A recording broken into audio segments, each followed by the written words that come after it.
lots of witnesses. So we are all blessed because Jordan was given some extraordinary information, some stuff he couldn't reveal until this very week. I'm not going to take any more of his time because he has so much to share with all of us. Please welcome Jordan Maxwell. Thank you. I love you, buddy. Thank you. I love you. I'd like to say thank you to each and every one of you as an individual for being here, because it's very encouraging, because I've had so much opposition to people not wanting to hear. And what I want to talk about today, I am quite sure nobody's going to want to hear. But I am convinced, after some 60 years of reading and studying and talking with all the experts and lecturing and writing, etc., and many books and many hours of radio interviews, hundreds and hundreds of radio interviews. I started in 1959. That's 60 years ago. And I realized that the entire world was ignorant and ill-informed, and even as a child, even as a kid, I realized that when you ask adults questions, they have no idea in the world what you're talking about. So they'll give you some blank, pat answer that they normally give, which is their opinion based on what they've heard from other people, which told me that forget asking other adults, well, as a child, anything, because they're not going to know, they're not going to understand what your questions are. And one of the most important things that happened to me when I was a little kid, 7 and 8 years old, I was a Catholic, born and raised in a Catholic religion. And according to the church customs, a 7 and 8 year old child has a special day in church, and there's a special church service for a child, and it's called confirmation. When you, as a 7-year-old, are going to be a confirmed Catholic, asking a child at 7 years old to be confirmed anything is ludicrous.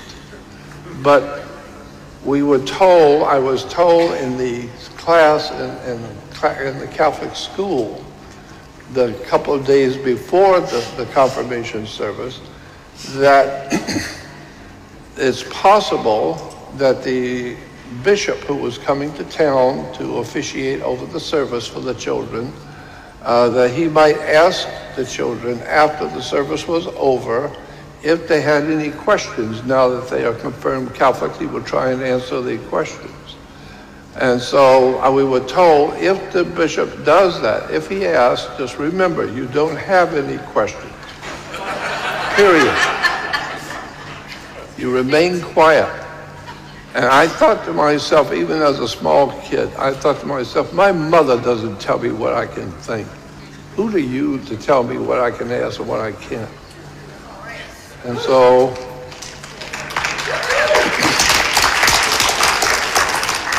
that night, after the service was over, sure enough, the bishop asked the children, now that the service is over and you children are now confirmed Catholic, I will try and answer, if I can, I will try and answer any questions you may have. So I stood up, because I knew I want everybody in this church to know who's talking. I stood up so everyone could see me. And I said, yes, Bishop, I have a question. I said, my father works with torches, like I'm a welder, and he lets me play with torches on occasions to teach me how dangerous they can be. And I know how important they are. And I said, suppose I had a torch that was burning, and an angel appears to me. If an angel appeared to me, because in the Bible it talks about angels appearing to men, And so suppose an angel appeared to me and I was holding a torch. Could I hit the angel with the torch? Would it hurt him? And he says, no. And I said, why not? And he said, because you can't even see an angel, must burn one. I said, why? I don't understand why not. And he said, because you can't burn a spirit. Spirits there's nothing to burn. You have to have wood, paper, plastic, something that will burn. But the spirit has no body. So there's no way for you to burn a spirit. And I said, well, then why am I concerned about going to hell where my spirit will burn forever if you can't burn a spirit?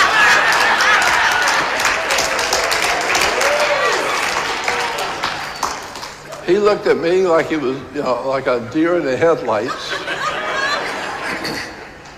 And the little Catholic priest, very, very red-headed priest, standing very close to me, he said very loud for everyone to hear, sit down and shut up. And I thought, I can do that now. I've proven that this man doesn't know what he's talking about. So I began asking questions of adults.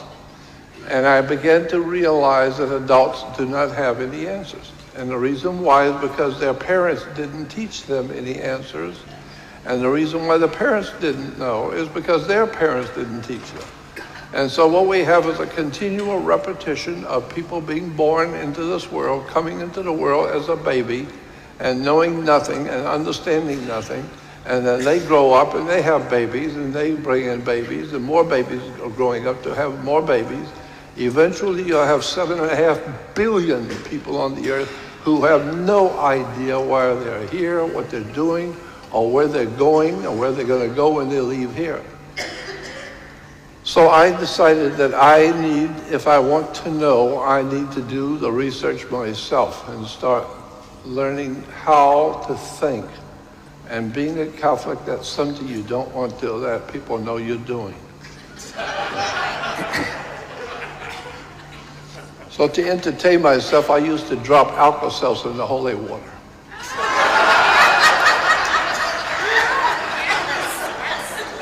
Yeah, I love watching the adults get all bent out of shape when they see the holy water bubbling. Anyway, so I learned a long time ago that you need to do your own homework. And what we're asking, the kind of questions I was asking, probably there was no real answer to it. Something you have to deal with in your own spirit. And so later on in 1959, I became aware of the influence of secret societies, secret groups like the Mafia, La Cosa Nostra, the underworld organizations that operate all around us. They feed us, they give us our clothes, they conduct construction. The whole world, especially the world, that kind of world that we live in, is really run by organized crime.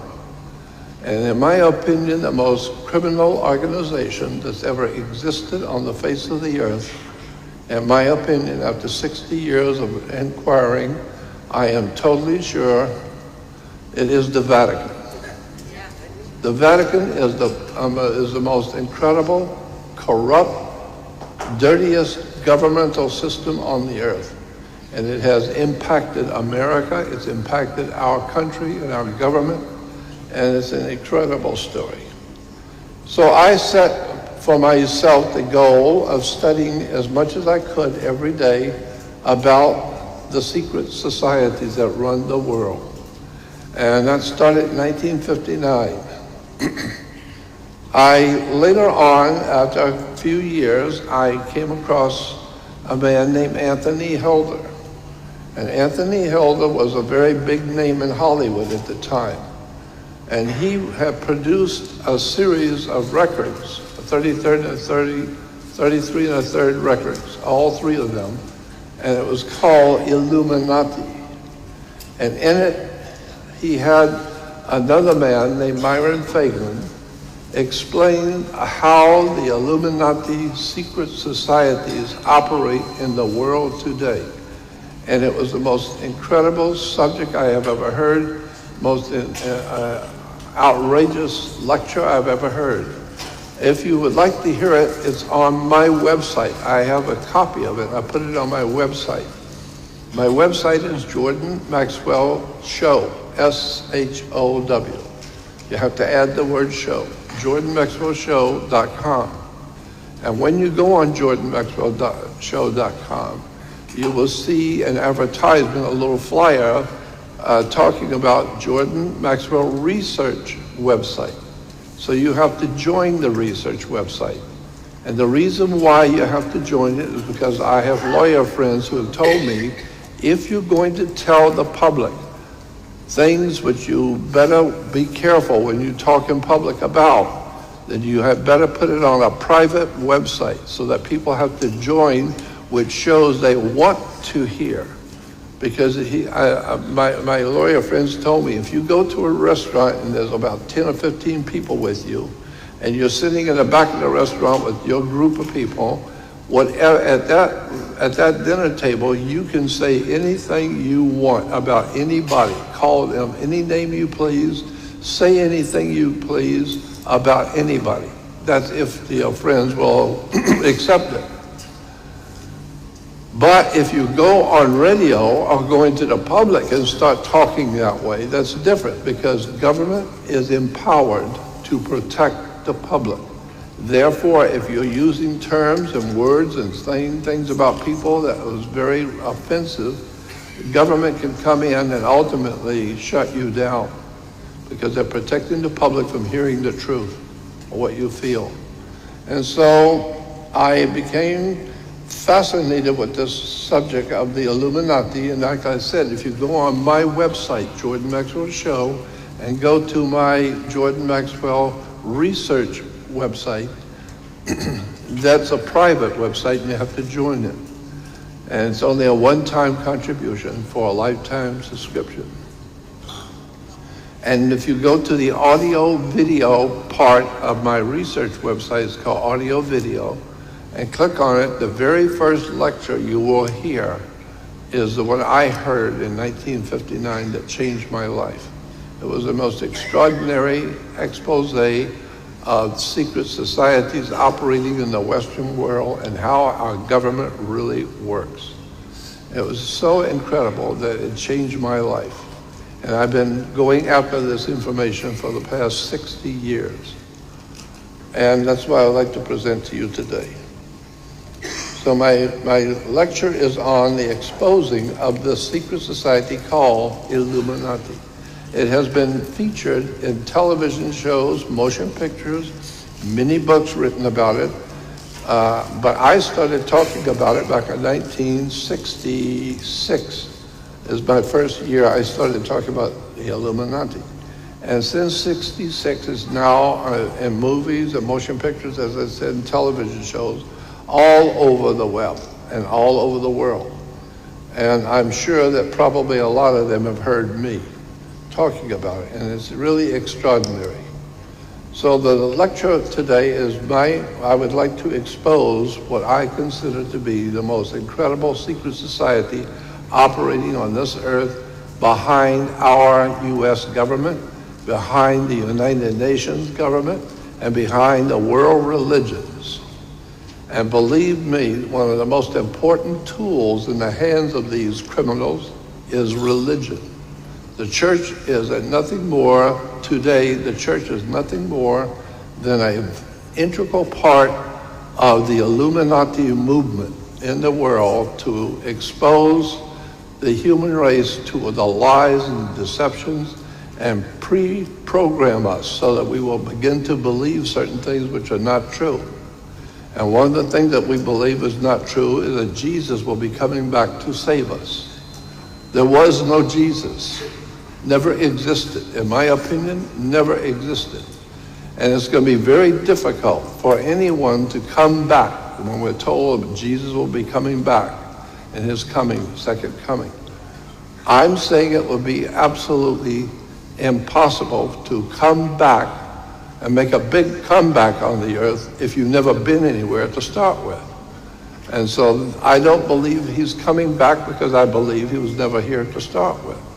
And I think there's enough information out there now that most people around the world are beginning to look at the hard evidence for the beginning of Christianity and where it came from and who financed the church and who set this whole operation up in the Western world. I believe this group is secret society of what we call the Illuminati, or the people who gave us Judaism, Christianity, and Islam. The most extraordinary religion on the face of the earth, I believe, is Judaism, because Christianity is just worshiping the sun, as mankind's been doing for thousands of years. But Judaism is the most incredible religion based on what I would call the smorgasbord concept. You go through and you pick what you want from here and pick this and you pick that and you like this and you don't like that. And after you pick all the things you like, you put it together and it's called Judaism. But it changes every 1,000 years. Every 500 or 600 years, Judaism completely changes. They start picking new things and then they add to what they already have. And so today, we finally end up with a religion that's dominating the world called Judaism. And Judaism is, without a doubt, the most eclectic, off-the-wall, strange religion based on Babylonian, Sumerian scriptures and all kinds of devil worship and demonism, child sacrifice, pornography, all kinds of stuff that most people have no idea in the world what the words mean and what the symbols mean. If you study theology and religion, you will find out that what we have today in our world, that we're being led by, and our destiny is being guided by our understanding of theology and religion. And those religions have been dreamt up by very bright people who are very smart, very clever. And they have put together a story that will knock you out, a beautiful story. But the problem is, the Bible is the greatest story ever told. The problem is, it's just a story. And once you understand where it came from and what is being said, it will extraordinarily impact your life. Because the whole of Christianity and Judaism and Islam is based on two things: the power of the sun and sex, period. Sex is the basis for Christianity, Judaism, and Islam. It's a very powerful force in the world, sex. And it has given us three of the major religions of the world. And most people are totally unaware of all the symbols that are right in front of you. And it's really quite a story.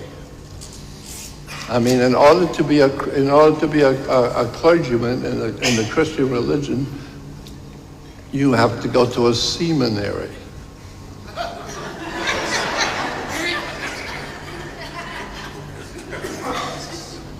It's really incredible. And like I said, I could sit for 8 hours if I could and show you words and terms that are used in the Christian religion and Judaism, which are nothing more than what we would call pornography.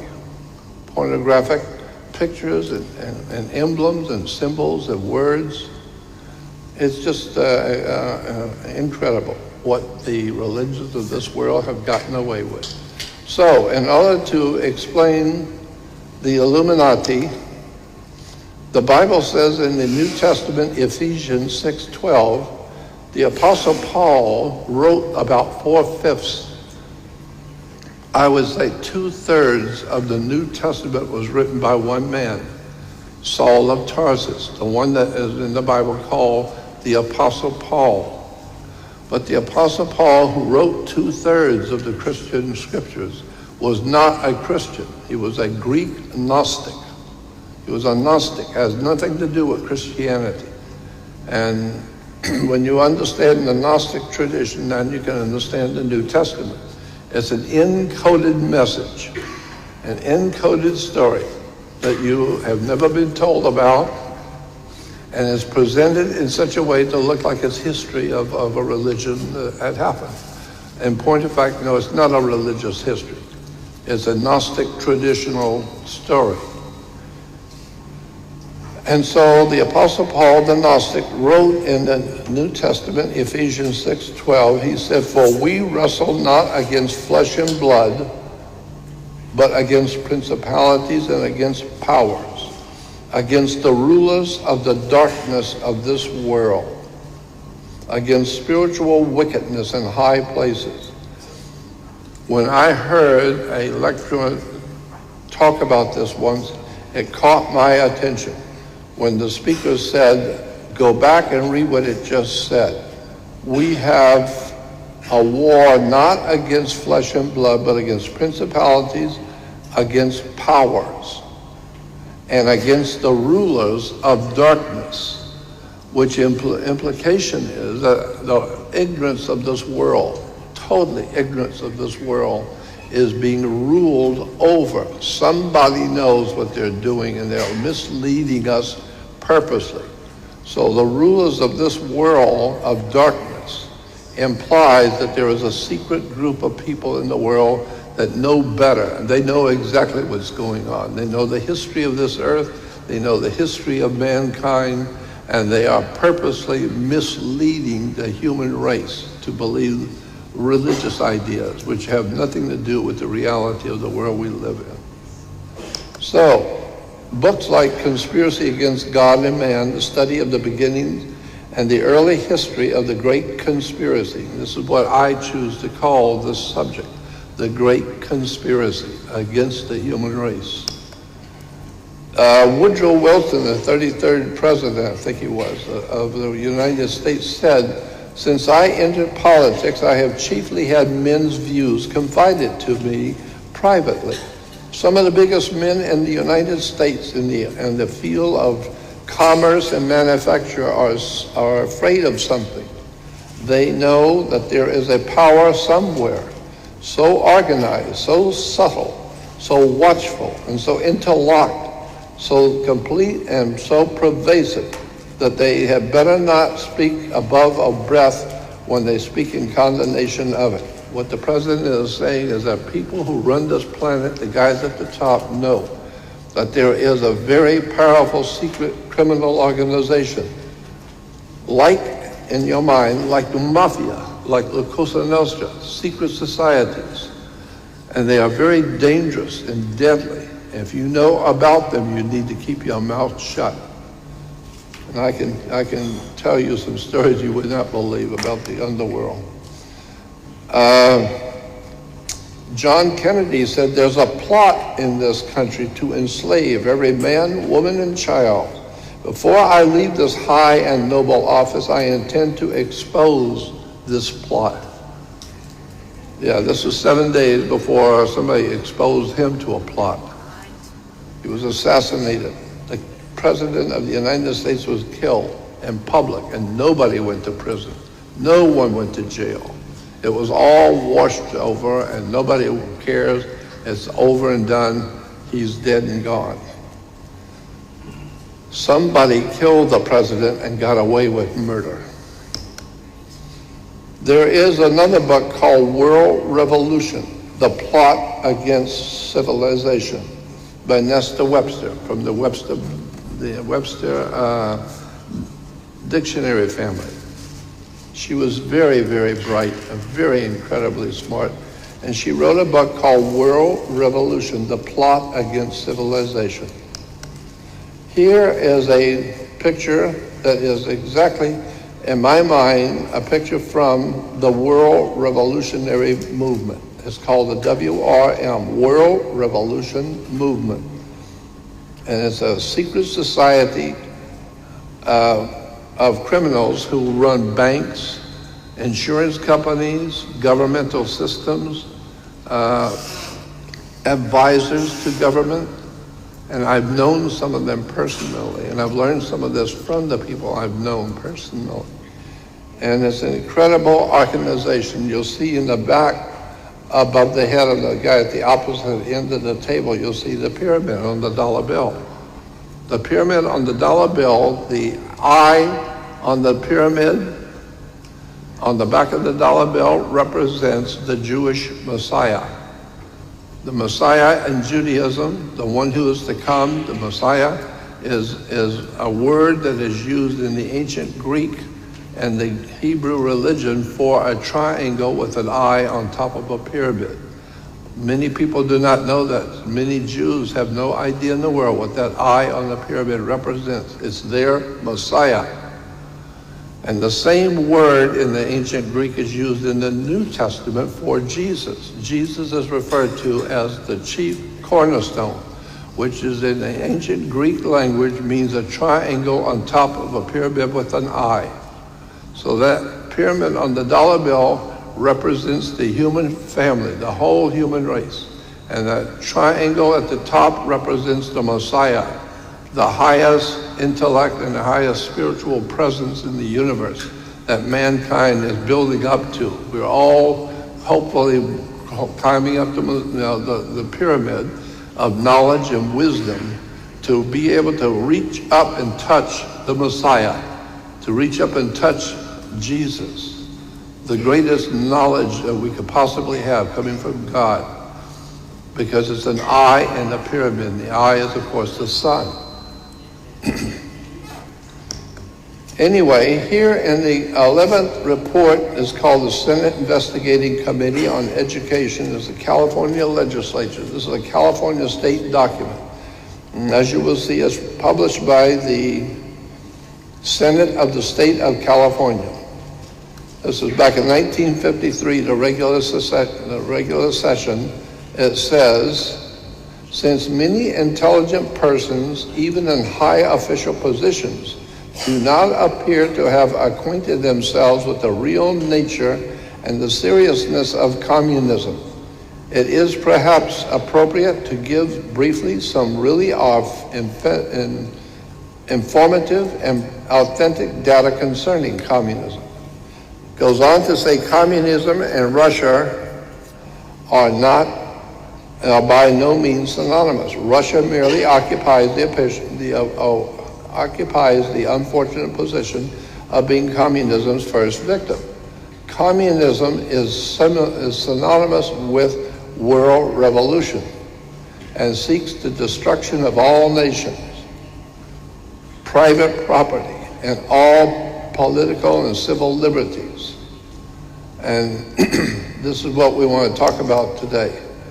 So-called, the next page in the California Senate report says, so-called communism, modern communism, is apparently the same hypocritical and deadly world conspiracy to destroy civilization that was founded by the secret order of the Illuminati of Bavaria on May 1st, 1776. And that raised its hoary head in our colonies here at the critical periods before the adoption of our federal constitution. See the book World Revolution by Nesta Webster. The World Revolution conspiracy appears to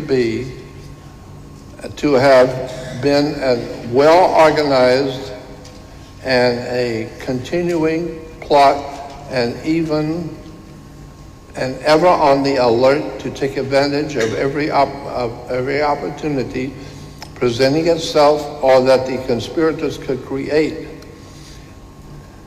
It goes on to say it is significant in this connection that as early as 1783, when unsettled conditions and dissatisfaction in some quarters had arisen in the American colonies, subversive anonymous sermons were circulated among the colonial army to incite dissatisfaction and rebellion.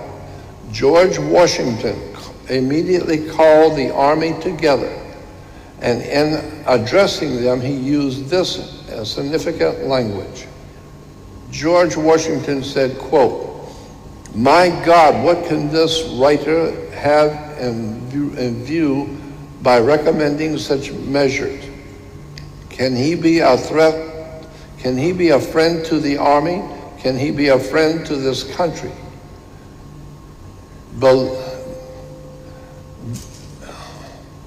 Can he be a friend to this country?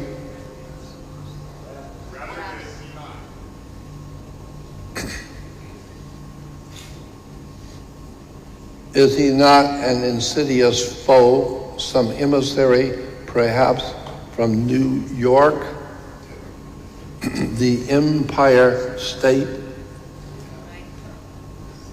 plotting the ruin of both?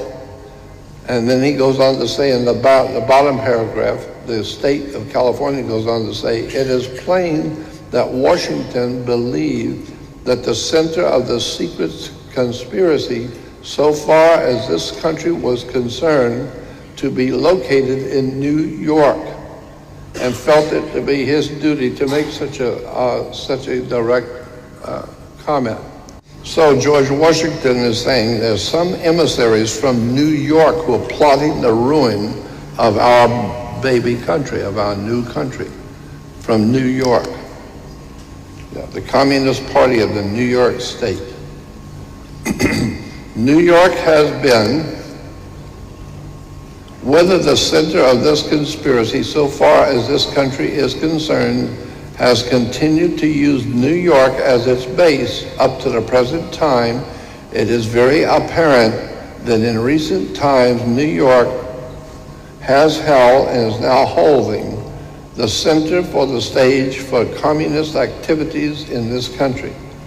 So we now see that the second paragraph goes on to say the recognition of May 1st, 1776 as the founding date of this world revolution conspiracy is not so difficult to understand when in recent times the rioting and bloodshed on a worldwide scale is all over the world on May Day. May Day is a revolutionary day to celebrate the founding of the World Revolution Conspiracy to overthrow governments of the world. I have been told by people who worked at Area 51, what are you talking about when you say Area 51? May Day is 5/1. January, February, March, April, May. May Day is 5/1. Area 51 is the revolutionary movements are there in Area 51, providing the research and the development of all the communistic activities going on in the Western world. Area 51 is a hotbed for otherworld research, otherworld life forms. I know that I've seen them myself, and so I know there's a connection between, ultimately, one day we will see the connection between the extraterrestrial presence in our universe and the world communist movement and the world Nazi movement. They are being led by spirits. They're being led by what the Bible talks about, demons and devils and spirits and ancient spirits. Well, there is something to that idea that there are life forms on this earth that are far superior to us in our intelligence, and that they are the powers behind our world governments, and our religions, and our institutions that guide the whole human family. It talks about, maybe Johnny, you could read this. Okay, can they turn my mic on? We have the audio? In issuing this manifesto, the communist conspirators evidently believed the time had arrived when, with the aid of ignorant victims, a worldwide takeover could be accomplished. But there were not enough ignorant victims then, and the expected coup failed. And it quotes, the communist conspirators thereupon conceived the plan for the future of supplementing the long-established secret conspiracy in existence since May 1st, 1776, with an unremitting public campaign for victims among the ignorant of all nations. And in an attempt to hide from view the underlying hypocritical conspiracy existing since May 1st, 1776, it was decided that in such public campaign, the Manifesto of 1848 should be heralded as the founding date of communism, and Karl Marx falsely proclaimed it as its author. Right. Again, we go back to the book, Conspiracy Against God and Man. says, regarding these same secret and powerful forces, Benjamin Disraeli, who was the first Jewish prime minister of the British Empire, Benjamin Disraeli, the English statesman, gave testimony in the British House of Commons in July of 1856. And on that occasion, he said, "There is in Italy a power which we seldom mention in this house. I mean the secret societies in Italy. It is useless to deny because it's impossible to conceal that a great part of Europe and the whole of Italy, France, and a great portion of Germany, not to say nothing about the other countries, is covered with the network of these secret societies, just as the surfaces of the earth is now being covered with railroads." So he's talking about this government was moved to make the following statement. This person was moved to make the following statement. The government of the present day have to deal not merely with other governments, with emperors and kings and ministers, but also the secret societies which have everywhere their unscrupulous agents and can at the last moment upset all the government's plans. We go to another book written by Nestor Webster called Secret Societies and Subversive Movements. On chapter 12 talks about the secret societies that operate in England. And here, the first page on secret societies in England, we see it is in the opinion of the initiate who belonged for years to the Stella Matritina, which was a very ancient cult, religious cult in England. And this lady who was a member of this ancient cult was being interviewed by Nestor Webster. And she said, in the opinion of this initiate who belonged for years to the Stella Matritina, the dynamic force employed as Kundalini is simply an electromagnetic force of which sex force is a part. The sex force is a part on which the adepts know how to play. They're playing with it in television and everywhere today. And the unseen hand behind all of the seeming spiritism of these orders is a system of very subtle and cunning hypnotism and suggestion. Then she goes on to say, she's being interviewed by Nestor Webster, and the bottom is another quote from this lady. She said, "I have been convinced that we, as an order, Stella Matritina of England, have come under the power of some very evil order, a cult order, profoundly versed in science, both occult and otherwise. Though not infallible, their methods being black magic, that is to say electromagnetic power, hypnotism, and powerful suggestion." She goes on to say, "We are convinced that their order, Stella Matritina, is being controlled by some kind of a sun order, after the nature of the Illuminati, if not by that order itself." Some kind of a sun order? That's an interesting term.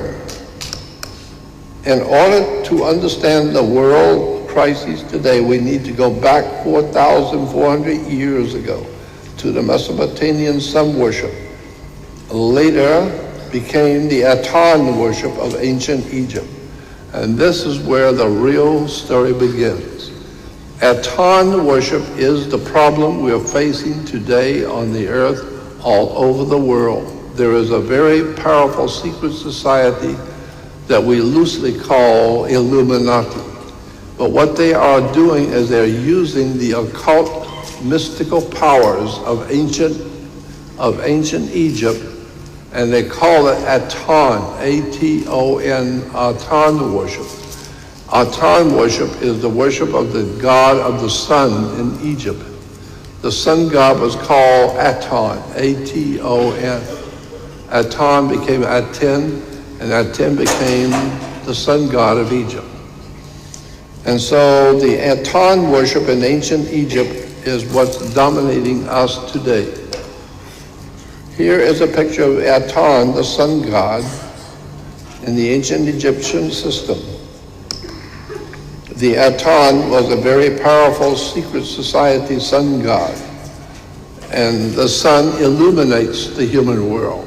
And so when the sun brings light into the world, we say they are enlightened, or illuminati. They are illuminated. Highly intelligent secret societies knowing things in science and occultism and mysticism and war and technologies that we humans know nothing about. But these people at the top of the world who are running our world for us, they are Aton worshipers. Now in Hebrew, the word for God is Yahweh. Yahweh, Y-A-H-W-E-H, is the God of Israel, whose name was revealed to Moses as 4 letters called the Tetragrammaton. If there are any Jews here, you will know Tetragrammaton is a name which Israel allows anybody to use that name Tetragrammaton to represent God of Israel. But you cannot use his name. You can only use a term which is associated with his name. And that term is Tetragrammaton. Tetragrammaton in the New Testament, names and titles of God in the New Testament. And the word testament and the word Tetragrammaton is the name of God of Israel called Tetragrammaton. Tetra means 4. Gram, G-R-A-M-M, means letters. Well, you'll see there are 4 Hebrew letters inside the sun burst. And so the Jews are worshiping what we call the Tetragrammaton, because the Aton was the Egyptian sun god. So therefore, this would explain all the mysticism going on in secret societies and government and all of the incredible betrayal of the human race, because we have Jews which are worshiping the Aton. And this Aton worship is all part of government, of religion, churches, synagogues. All over the world, the Aton is a dark force of world criminality. And it's 4 letters worshiping the name of God in Hebrew. So it's called the Tetragrammaton. Let's talk about the sun itself as a powerful symbol. Thousands and countless thousands of years ago, the sun was obviously a very powerful symbol to the ancient prehistoric mankind. They didn't understand the sun. They didn't understand themselves, just as we don't today. But the sun dominated the whole of the earth. And so about almost 4,500 years later, today, the sun symbol still dominates the world of mankind in every respect. So we see that the rising sun over the mountains is a very powerful picture in the minds of ancient peoples, because it represented the coming back of life, because it gets very dark at night and very cold and frightening, and it's only until God's Son comes and he returns. And so the question has to be asked, who owns the sun? Well, obviously nobody on the earth owns the sun. Well, if the sun is owned by someone, who would it be? And then you say, well, if you're philosophical about the question, or if you're inclined to be religious, you could say that God owns the sun. So therefore, God's Son is the light of the world. That's what we say about Jesus. God's Son is the light of the world. No, S-U-N is the light of the world. And God's Son is our risen Savior. Why? Because every morning about 5:30 he rises. And the sun is your Savior. Watch what's going to happen to the human race if the sun is ever gone. If the sun doesn't come up, we're dead in 3 weeks. So therefore, God's Son is the light of the world, and he is our risen Savior. And it's an incredible story about how Christianity was built up by the Illuminati and given to us when we were children, and we didn't realize that the Vatican was actually the center for organized crime. I don't know if I said this at the beginning, but the Holy Father in Rome is referred to as the Holy Father. And the Holy Father is the Holy Father because he represents God. He's the original Godfather. And so that's where we get Mafia, La Cosa Nostra, Our Thing, the secret societies in Italy, basically because the Roman Catholic Church is the answer to all the connections with organized crime around the world. The sun has always symbolized not only the light for mankind to see his way each day, but more importantly, intellectual and spiritual enlightenment of the intersoul or mind of mankind. So that's why we say, oh, it just dawned on me what you were saying. It just dawned on me. What do you mean dawned on you? It means that the sun, the light of the sun, just came into your dark, ignorant, ill-informed, and unread mind that you've been stumbling around the world with your darkness in your mind. And someone who is trying to intellectually, spiritually advise you and teach you something, we say, well, that person's brilliant. Well, if he's brilliant and he's trying to tell you how to think and trying to show you where things come from, then you say, oh, it just dawned on me. So we say things like, oh, I see what you mean. It just dawned on me what you're talking about. What do you mean dawned on you? Well, the sun just came up in my brain. I've just been enlightened. I've just learned something because I can see it now because the sun is up and now I can see what you're saying. So I can see what you're saying. It just dawned on me. Well, it's like the earth is people are waking up all over the earth continually on a continual basis. As the sun moves across the earth, where the light is, the people are waking up. It just dawned on them. The sun is up, time to get up. But the other half is sound asleep. And so that's what we are up against. People like myself trying to educate the world around me. But most people are ignorant and ill-informed and in the dark and have no idea in the world about the extraterrestrial connection that is guiding our destiny. And one day it's going to show. We have such abilities to educate ourselves through newspapers, magazines, etc. Newspapers are called Sun Community newspapers. The Daily Sun, the Sun Sentinel, the Sun newspaper, the New York Sun, the Herald Sun, the Las Vegas Sun, the Alpine Sun, the Claremont Sun, the Vancouver Sun. These are all newspapers based on the idea that the sun, when it rises, it brings light into the world. And now you can read and understand what's going on with your life. So that's why we have newspapers called the Sun Times. And here you have worldly rulers on the earth who wear a sun disk on their head.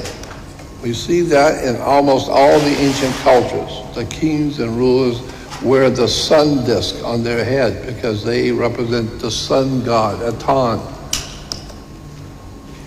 But I need to remind you, Aton was a very powerful demonic god. It was not the god of intellectual, spiritual enlightenment. No, it was a very powerful evil god, the Aton. And this is why today our religions of this world and our governmental systems are filled with Aton worship, so that what looks holy on the outside is actually inside filled with dead men's bones. It's filled with all kinds of pornography and violence. It's a very bad story about how we've been deceived into thinking that Christianity represents God. It does not. We have sun helmets that have been used in ceremonies in Central America and South America, people representing themselves as sun gods. And some of the people represent, and you always see the sun gods with the sunburst around their head. And Native Americans worshiped the sun itself. And so acknowledging the sun as the basis for God's enlightening the human race so we can see what we're doing each day is obvious. And this idea of a rising sun headdress goes back thousands of years. But for our purpose, we will go back only to the ancient Roman Empire. The Assyrians, the ancient Assyrians used to have sunrise helmets, where you can see the sunrise on the helmets of the Assyrian soldiers.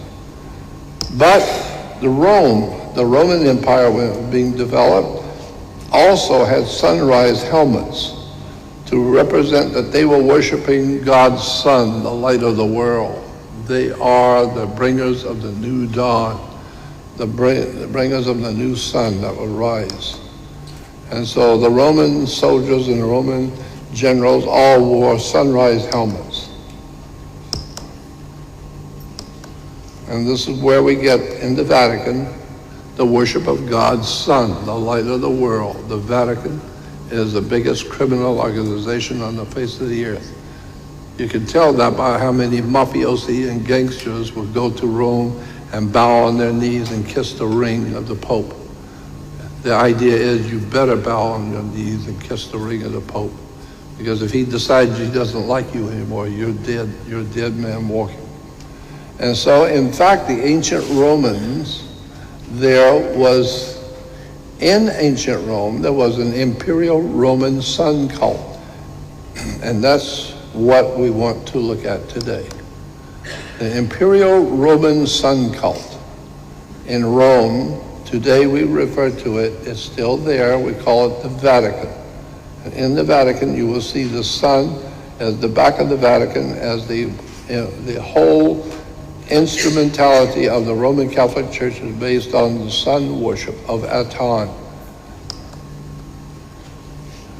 Then we talk about the evolution of the imperial cult. The official offer of cult, of the word cult, to a living emperor acknowledged his office and rule as the divinely appointed and constitutional, because Caesar represented the Aton, the absolute God of power on the earth, and he was the epitome, he was the godfather. Here you will see Mithra. Mithra was the imperial sun god of the ancient Roman Empire. And you will see Mithra in the ancient Roman Empire with the spokes around his head, obviously being the sun rays. And then the new sun god, Mithra, in Rome today is, of course, Jesus with the sun rays around his head. This is the same thing you will see in the Statue of Liberty, with the Statue of Liberty, with the spokes around the head of the Statue of Liberty. And so it all goes back to the ancient Roman Empire and the worship of the sun god. And in this book, one reference book about the ancient sun cult, it talks about the sun cult to the 1st century of Europe, the political background, the establishment of the cult of Solus Invicti, and the dogma being taught, the continuation of the cult of Solus Invicti. Solus Invicti was Solus, the sun, and Invicti means victory. So the sun was always going to be victorious because he dies at night and is gone. And so the prince of darkness comes out. The one we call the devil, he's the prince of darkness. He doesn't come out till it gets dark. And so in the Egyptian system, the god of the darkness, the prince of darkness was referred to as Set. And they realized in Egypt that the world does become dark at sunset.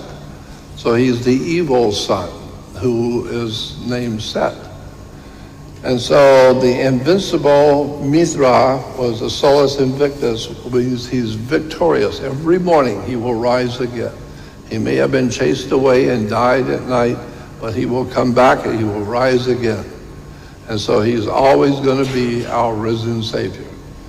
Dios solus invicti is the true Roman sun god. Now at this point we need to point out that in all cultures the sun was and still is represented by the eagle. For example, the eagle is a symbol for the rising sun and its glory and power. The strong link between eagles and the sun can be traced back to the ancient times and the ancient empires. The sun was always associated with eagles because the eagles fly high and they have incredible eyes that can see everything. So the ancient people said, well, that's what the sun does. It flies high, they can see everything a man does. So God's watching you. And here we have Caesar. And you will see on his breastplate the sun god, Aton, the sun god. And beneath him is the eagle, which represents the sun god in Rome. In the Second World War, his Benito Mussolini's fascist coin on the left, and on the American side, the U.S. fascist coin on the right. It's almost identical. It's because America is the new Roman Empire. America is the new empire of Rome. Why? Because Caesar, in the history books, it would tell you, if you go back to the history books, every morning Caesar would get up and would, quote, go up on the hill. So we know that the Roman Senate was up on the hill. It was called Capitoline Hill. This is what we have. Every morning the president gets up, he goes up on the hill. What hill? Capitol Hill. That's what it was called in Rome. So therefore, Caesar now is officiating over the empire on Capitol Hill, the Roman Senate. And the president today has to deal with the Senate and on the Hill. So we're talking about the same identical government, because when Caesar left Europe, Caesar took over all of Europe. He wasn't happy with controlling Europe. He wanted Britannia. He wanted the British Empire under his belt. So he sent his troops into England and took over the British Empire. And he set up his government in England to represent the Roman Church, the Roman Vatican, the Roman Church, or the Roman power source in England. And where was that? What city did Caesar use as the center for his powerful government in England? He chose York, England. York, England was where the center for power, Roman power in the British Empire was in York, England. Today we have New York, the Empire State. That's because New York is the state of the new Roman Empire. So the New York is the Empire State. Incredible story about what New York really is and what America really is. We are the Roman Empire. So we see that the eagle is representing the sun, and above the eagle's head on the dollar bill you will see 13 little stars. You see the 13 stars together? What do they make up collectively? Collectively, those 13 stars, you will see they make up the Star of David. The Star of David is above the American eagle's head, and you will see there are 13 arrows on one side of the eagle and 13 leaves and berries, 13 leaves and berries on the other. And there are 9 tail feathers. That's because in world Nazi Freemasonry, and what we call Roman Freemasons, in Roman Freemasonry there is something called the Council of Nine. Supposedly there are 9 men who control the Vatican's secret societies of organized crime. 9 men. And that's why there are 9 tail feathers on the bottom of the eagle, because the tail feathers direct to where the eagle can fly to. So the eagle represents the Roman Empire. But there's a problem with eagles. They only have 2 wings. They have a left wing and a right wing. And so today, that's what we have, a left wing and a right wing press, a left wing and a right wing in America. So we see that the eagle is a symbol for the sun. Now comes something interesting now. The rising sun god Shemesh is cutting his way through the mountains of the east on his gravestone cuneiform seal showing the major solar deity of the Akkadian dynasty, which ruled in Mesopotamia for about 2350 to 2200 BC. You will see in the middle, inside the round circle of the sun, the sun god Shemesh is rising through the mountains. And on the right-hand side, it says the ancient Akkadian sun god Shemesh, which is a Hebrew term for the Aton. They call it, the Jews call him Shemesh, which is the Aton, the sun god. The ancient Akkadian sun god Shemesh is now the Old Testament God of Israel, who today is known as El Shaddai, which basically means the more we change, the more we stay the same. Still worshiping the old Aton in Israel. Here is a better picture of that seal. And you will see the sun god coming up from the mountains. He's coming up between the two mountains.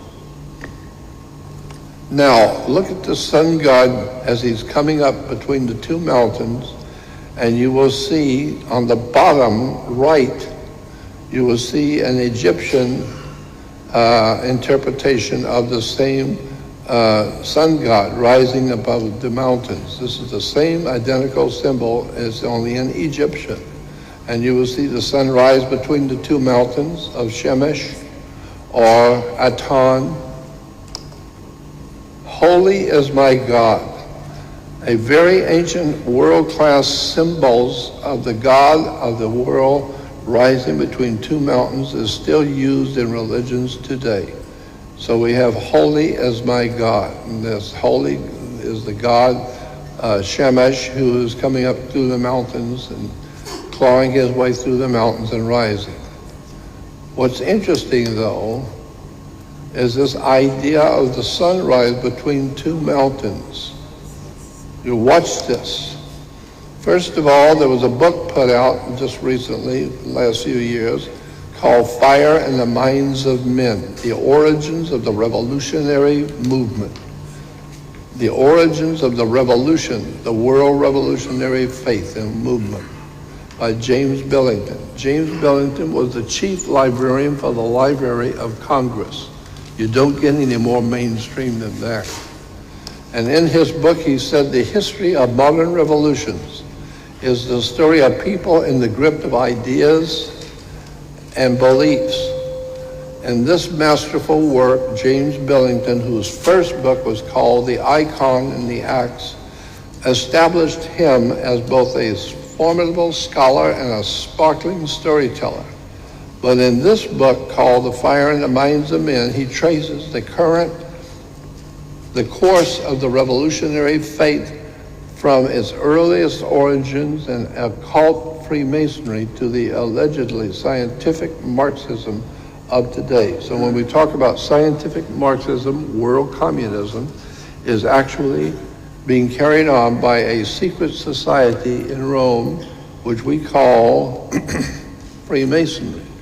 The Masonic orders are different in every country, but in Rome, Freemasonry is an organized criminal operation, and who has been featured in motion pictures and television shows and documentaries.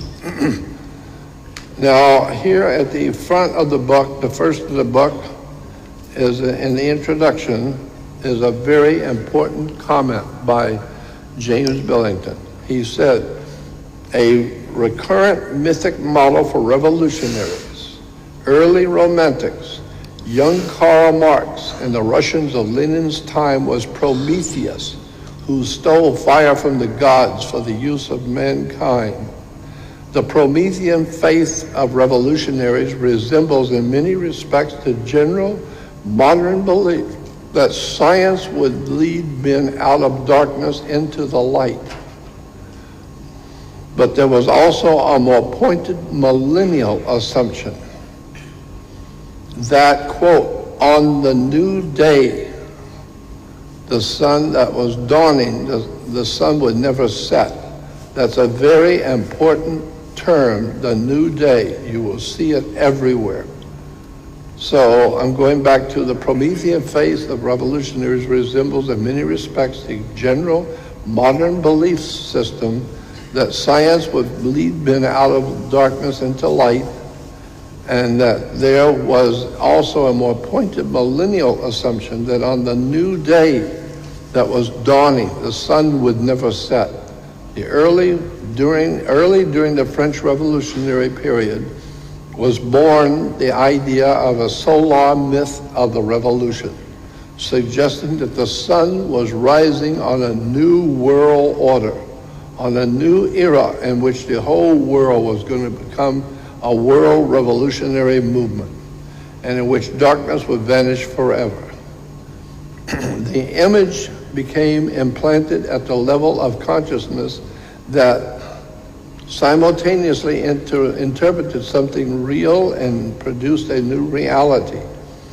The new reality that they sought, the French Revolution sought, was radically secular and stringently simple. The ideal was not the balanced complexity of the new American Federation, but the occult simplicity of its great seal on the all-seeing eye atop the pyramid over the words Novus Ordo Seclorum, which is the Latin for New World Order. And that's what the Pope is always talking about, the coming of the New World Order. We should all work toward the New World Order. That's world communism being promoted by the Vatican, financed and organized by the Vatican. Here in New York, you will see Prometheus, who stole fire from the gods and brought it down to earth. The idea is that Prometheus was a god who could go into heaven and hear what the gods of the universe are saying and what they're going to do. And then he would take those secrets from the gods and quietly come down here to the earth and tell us how to form our illuminati, to control our earth, just like the gods are doing it with our whole creation. And so here in New York's Rockefeller Plaza, you have Prometheus, of course. Rockefellers were the most important financiers of the Communist Party of China. The Communist Party of Russia was financed by the Rockefellers. They put up the money to form the Soviet Union. And so here is Prometheus stealing fire. Here's a close-up picture of Prometheus stealing the fire from the gods. And this is the same fire that you will see on the back of the dime and the Statue of Liberty is holding.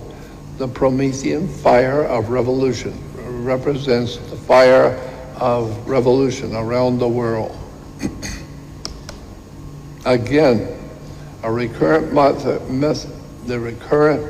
mythic model for revolutionaries and early romantics, the young Karl Marx and Russians of Lenin's time, was Prometheus. And then I dropped down to where it says, and that the new day that was dawning, the sun would never set. During the French Revolution was born the solar myth of the revolution, suggesting that the upheaval was being caused in France by the solar myth of a world revolution that was coming to the whole earth.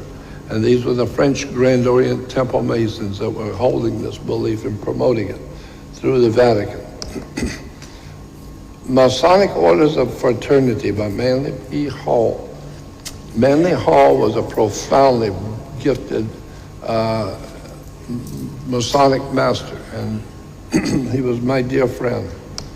But in his book called The Masonic Orders of Fraternity, he wrote this: the direct descent of the essential program of the esoteric societies or schools, the direct descent of the essential program of the esoteric schools was entrusted to groups already well conditioned for the work.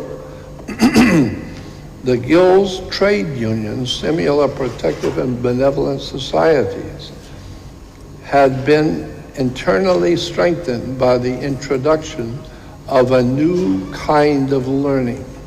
It was called communism, a new learning, a new way to view the world of government. And the advancement of this plan required the enslavement of the boundaries of the philosophical overstatement. A world fraternity, we're talking about a new world order, a world fraternity was needed, sustained by a deep and broad program of education according to the method. Such a fraternity could not immediately include all men, but it could include and it could unite the activities of certain kinds of men. Yeah, all mafiosi gangsters, regardless of their racial or religious beliefs of the nations in that they lived, and the nations that they lived in. These were, Manly P. Hall's words says, these were the men of towardness, those sons of tomorrow, whose symbol was a blazing sun rising over the mountains of the east. He goes on to say, while it is difficult, obviously, to trace the elements of a pattern that was never intended to be obvious, the broad shape of the design is dimly apparent. There is a secret, invisible empire, a world revolutionary communism and mafiosi and organized crime on the earth. But the most important part, it says, these were the men of towardness, those sons of tomorrow, who used the symbol. Their symbol was a blazing sun rising over the mountains of the east. Over the mountains of the east, a blazing sun that these cult Freemasons are going to use as they build their new world communist order over the world. Well, here in North Korea, you will see the communist symbol of the sun rising over the mountain of the east. And they're all celebrating the rising sun of a dawn of a new day. This is in North Korea. Communist Party in India is a Marxist-Leninist Communist Party in India. And what do you see as the sun rising over the mountains of the east? You will see in the Rastafarians in the Caribbean what their revolutionary communist music call uprising. You will see the sunrise over the mountains of the east, a symbol for the world revolutionary movement. Here on the stamps of Israel, you will see in Israel on the stamps, these were the men of towardness, those sons of tomorrow, whose symbol was a blazing sun rising over the mountains of the east. And there it is in Israel. Here you will see some of the countries that when the Soviet Union took over in Asia, the Soviet Union had so many little countries under them.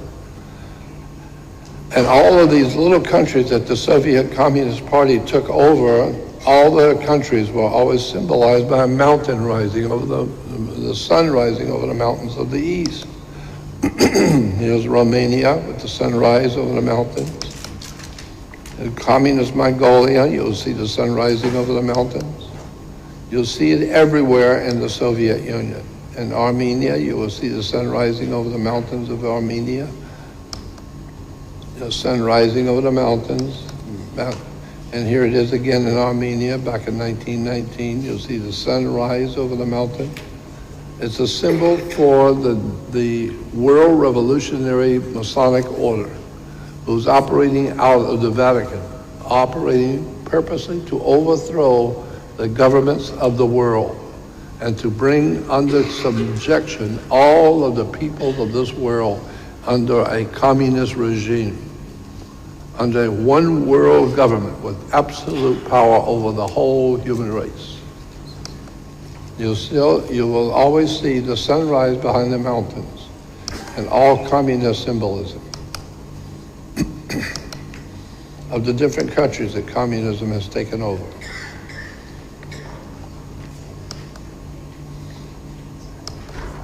And here in Russia, you will see the Russian colors of red, white, and blue. Most people don't know that the new Russian colors, official colors of the Russian Federation, is red, white, and blue. And what you see is a sunrise behind the mountains of the east.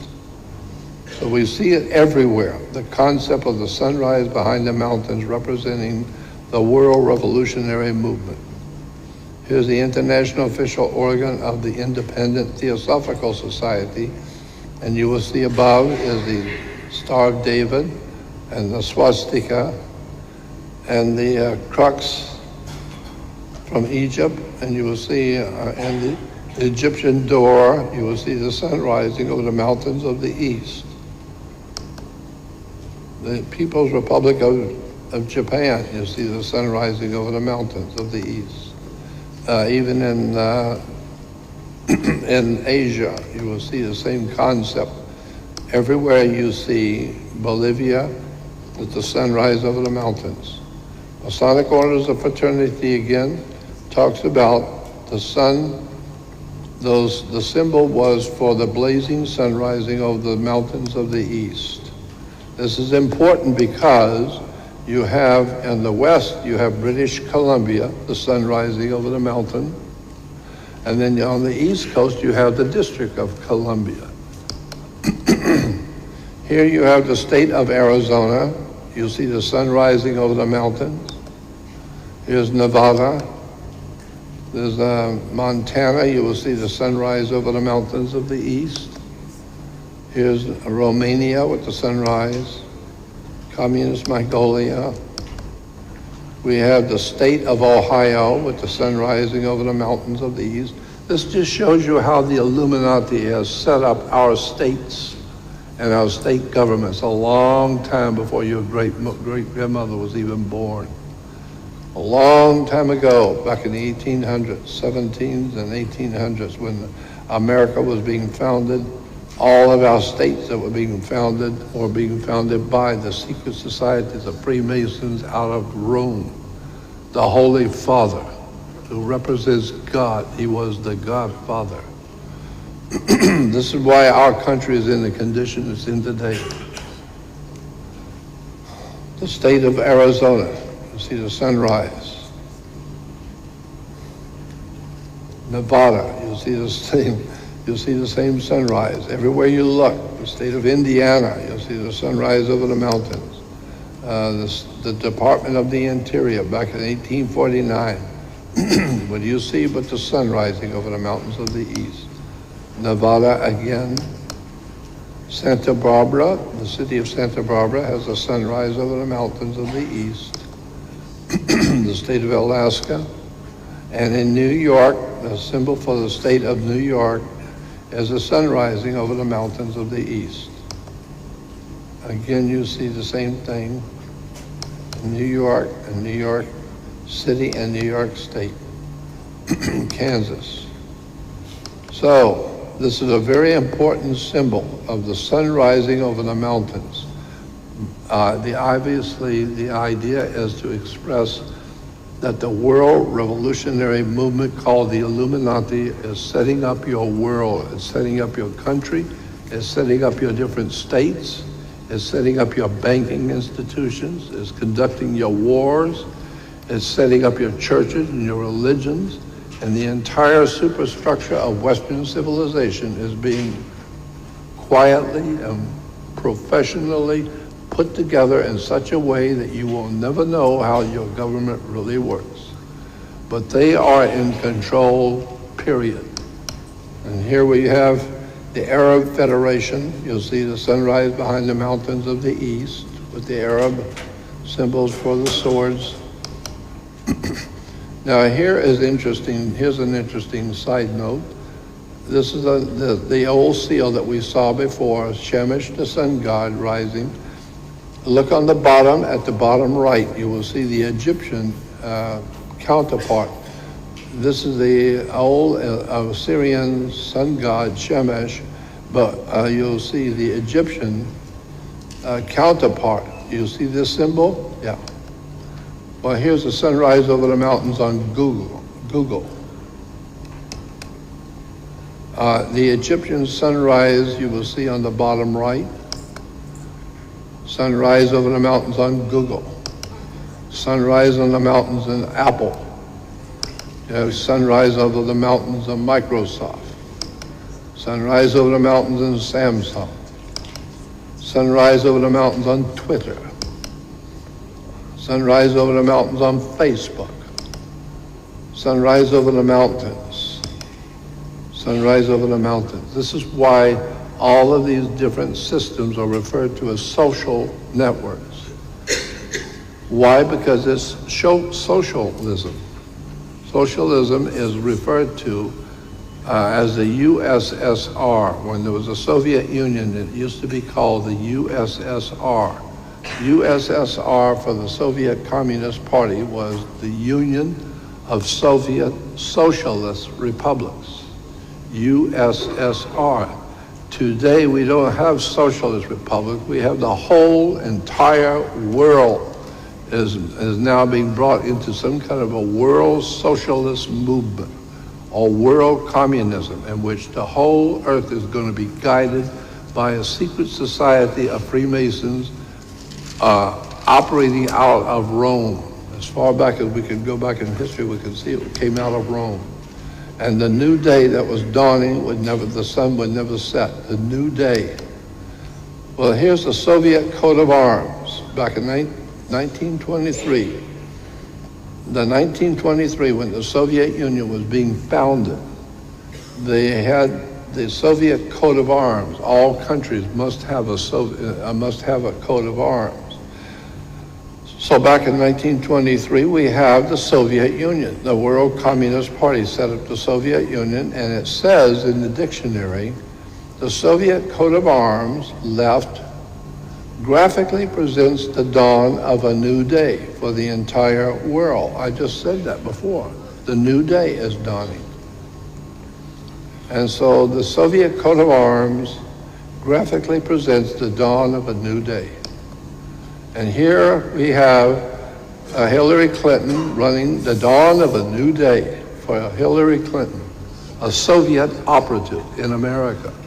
And they are the people, B.O., Barack Obama, O.B.O., and Clinton. They both are crying about Trump colluding with Russians when they are themselves Soviet agents operating inside the United States.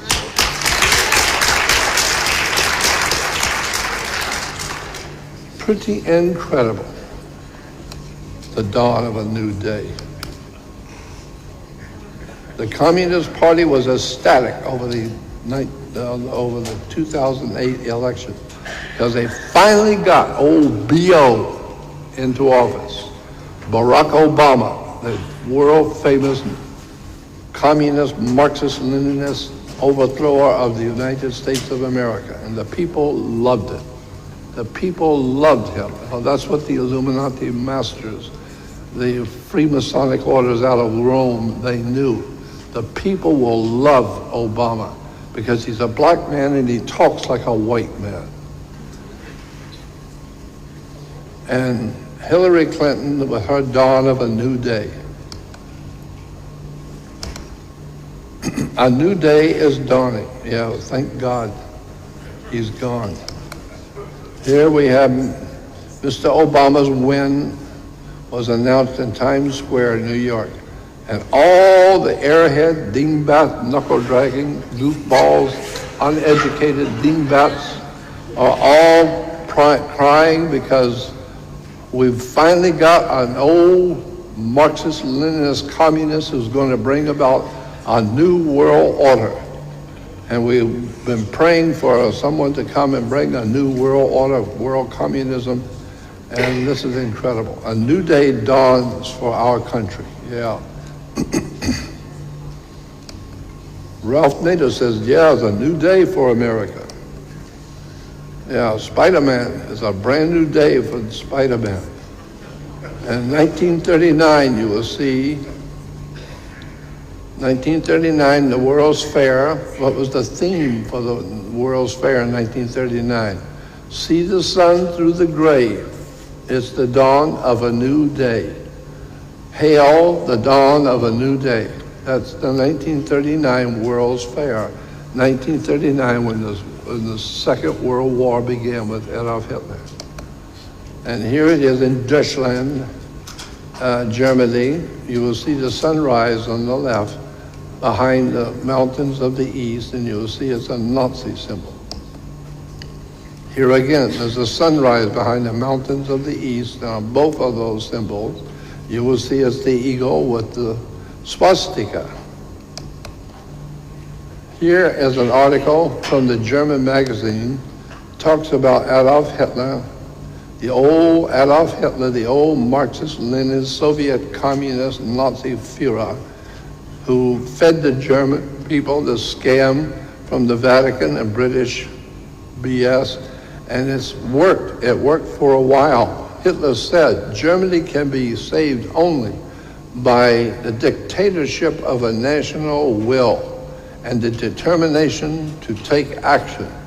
My fellow Germans, awaken. A new day is dawning. I've heard that before.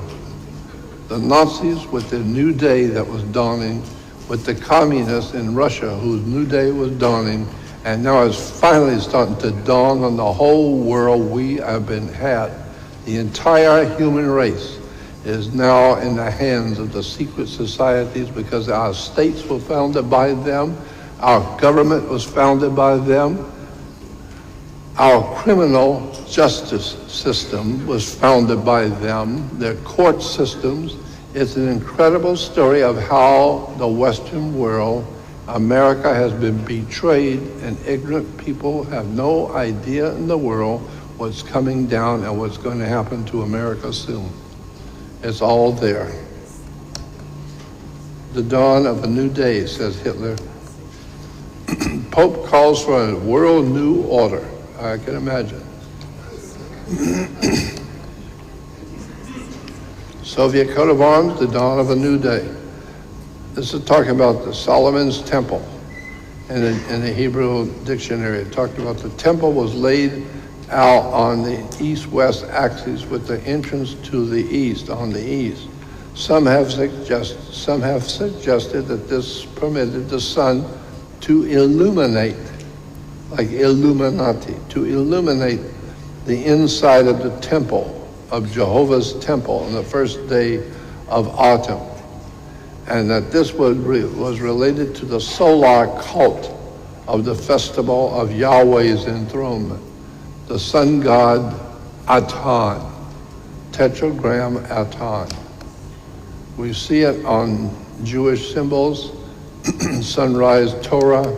We see the pictures of sunrise, sun-worshiping Jews in Jerusalem, worshiping God's Son, the light of the world, our risen Savior, the church and the religions in general. We have global spiritual communism. And the masters of this world realized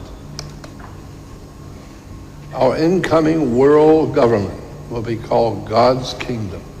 And God's kingdom is going to be the same old stuff that's always been pushed from day one. God's kingdom will have the symbol of a blazing sun rising over the mountains of the east to represent the coming of the World Communist Party to rule the world. Here you have pictures within the Christian church of the sunrise over the mountains. Christian challenge, you'll see the sunrise over the mountains. The whole idea of Christianity is based on the sunrise over the mountains of the east. Stained glass, where the hapless father is showing his wife and the children, see, here's what we're going to be crawling on our knees to. The Masonic Order of Italy, under the Holy Father, who represents God through the world Godfather, who's going to bring about the new day and a new dawn of the sunrise. And Jimmy Carter, oh Jimmy, in a speech in Plains, Georgia, on the dawn of November 3rd, 1976, Jimmy said, "I see the sun rising on a beautiful new day." A beautiful new day, Jimmy called it. No wonder our country has been raped and plundered, and our laws are trashed, and our future is being trashed. So we have something called the New Day, which is CNN. I call CNN the Communist News Network, the New Day. And so the New Day is presented in CNN, and what is the inside of? It's inside of a red square. That's what in Russia, they have a red square in the Soviet, and the Soviet government, it's in the red square. And so this whole idea of the dawn of a new day for the entire world is coming about. Nearly a dozen big Republican donors backing different presidential candidates are coming together to help fund an advertising campaign attacking the frontrunner, Donald Trump, who faces sharp criticism from rules this week for his inflammatory comments about Muslims. Matthew David, a spokesman for the group planning this attempt by the Super PAC, calls the New Day for America. And this is where it's going to be supporting the Ohio governor, and this whole new thing about to overthrow the President Trump is being guided by an organization called the New Day for America, the World Communist Movement. Now, Karl Marx, we know, has been called the father of communism. He was the father of nothing. He didn't come up with communism. It was the Illuminati Freemasons. But here in this article in the encyclopedia, it says Karl Marx said that for society to change into a communistic society, it's going to take a transitional period. It's going to take a little time for us to get the people prepared for accepting a new world order in their government. No more freedom, no more of that bull crap of freedom and liberty and justice for all. That's over. We got a new government coming in, a new world order in which everybody is going to crawl on your knees to the emperor. And you better get yourself in line with the new government. And so Karl Marx said that for a society to change into a communist government, that's why we have old BO with the change you can believe in. Yeah, the change is changing from American to a communist new world order.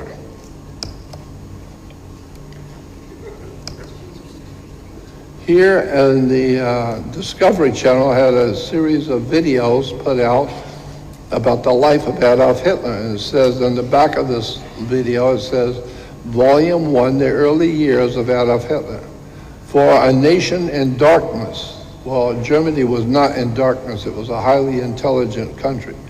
And it says, for a nation in darkness, it was the promise of a new dawn for the failed artist, Adolf Hitler. It was a chance to change society.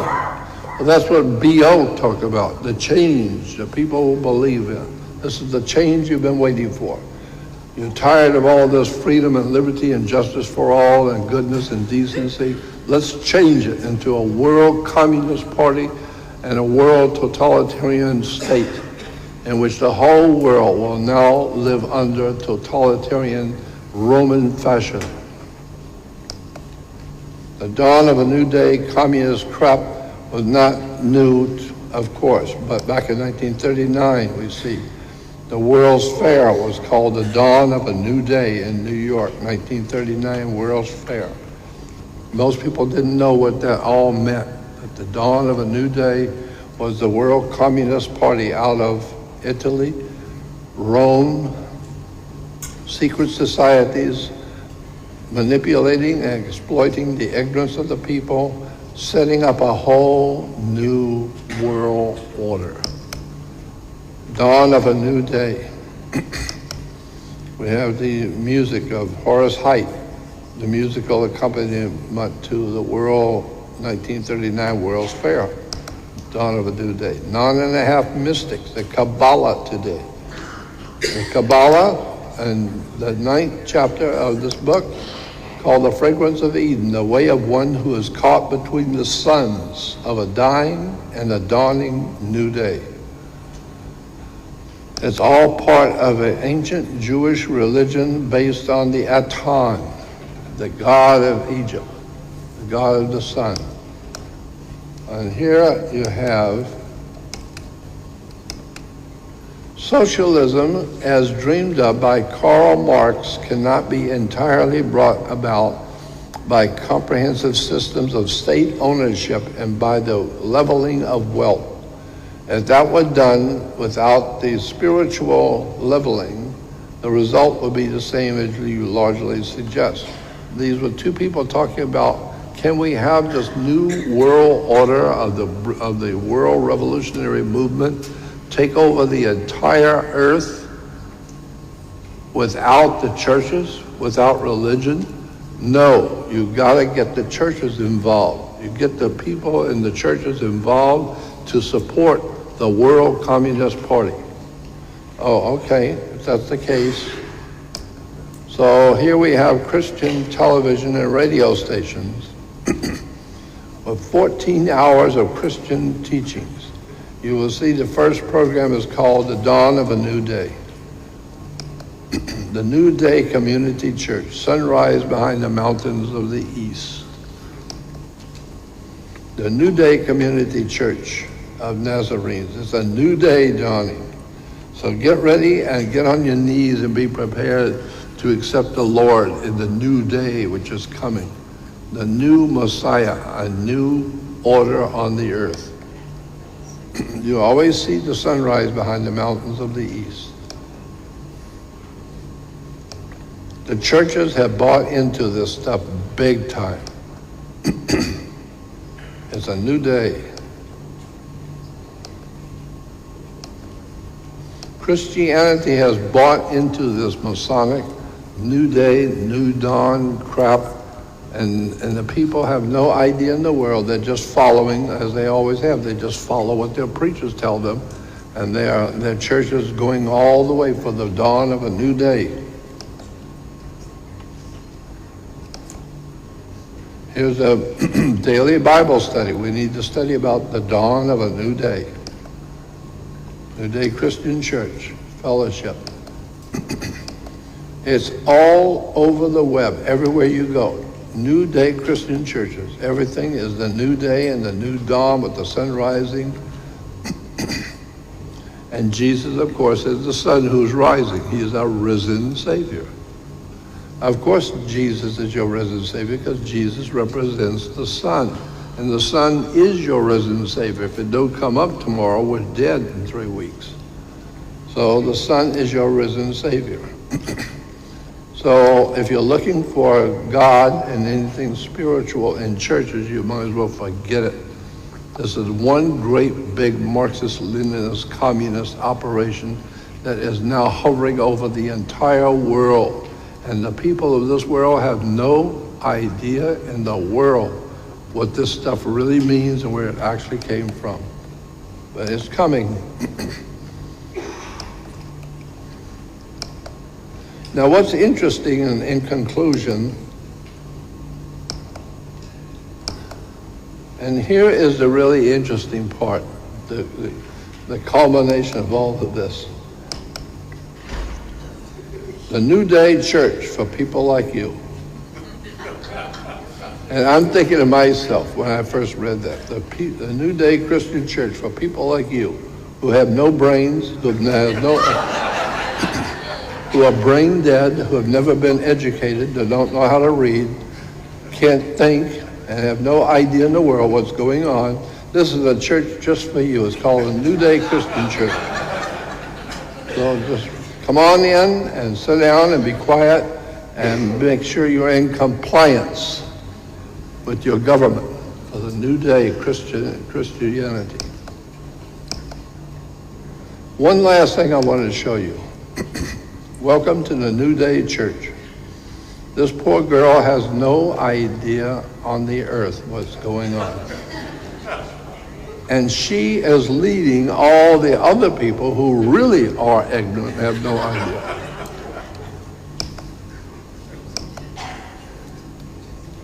So we can say that the Communist Party, the dawn of a new day for the world of Christianity, is over. The churches are now fully in the hands of the Masonic order out of Rome. This is why the Vatican and the Roman system of Freemasonry operates throughout the whole world. And the people have no idea in the world what the symbols mean and where it came from. But this is what's important as from me, from my point of view. I threw this little piece in on the end.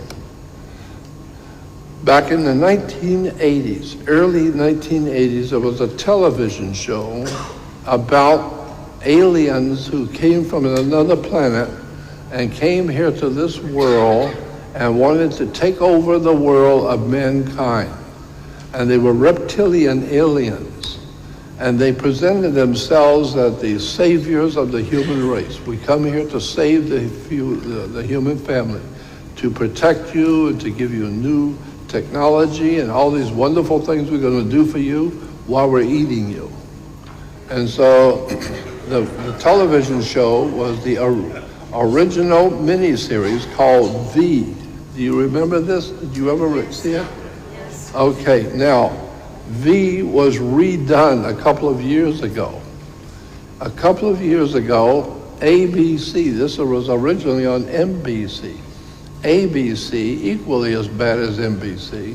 I always say ABC is all about communism. NBC is nothing but communism. And CBS is a communist broadcasting system. So in the 1980s, there was a television show, and this is important, a TV show called Original Miniseries V, where it was a story of the extraterrestrials who came here in a huge saucer-shaped disc, and they took over the earth, and slowly but surely they were being able to take over the whole world. And little by little by little, they're taking over the entire earth. And the article in the newspaper talked about how V stands for victory. Well, the communists have a victory. This is the emblem or the sign that gets spray painted over posters of the alien race that have come to the earth and is used as a sign of rebellion for those who stand against the aliens, the reptilians in form. The aliens disguise themselves as humans. They look human. And in order to pull them off their guard, pull the people off their guard, the aliens look like beautiful humans, and they've come here to help you. They're going to help you like Jesus. They're going to help you like the church. And what they're going to help you, you'll see. They claim that they are in need of a chemical substance on our planet and ask for our help to produce it. In return, they offer to teach us about their advancements in science and technology that the aliens have, and little to the humans' knowledge. The reptilians are in fact stealing our water and cryogenically freezing humans to transport them back to their planet for food. That sounds about normal.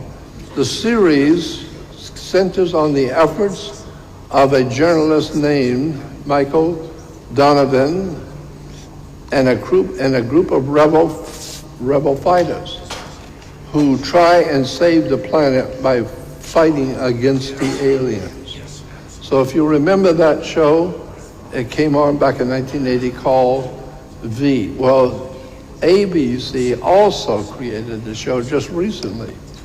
And here it is on ABC Network. The TV series called V. And V in the magazine is being advertised. It says ABC has released this full new preview of V, which is the re-imaging of the 1980s miniseries about the world's first encounter with an alien race and what the aliens call themselves the visitors, and have a seemingly friendly agenda and may or may not be covered for something more malevolent.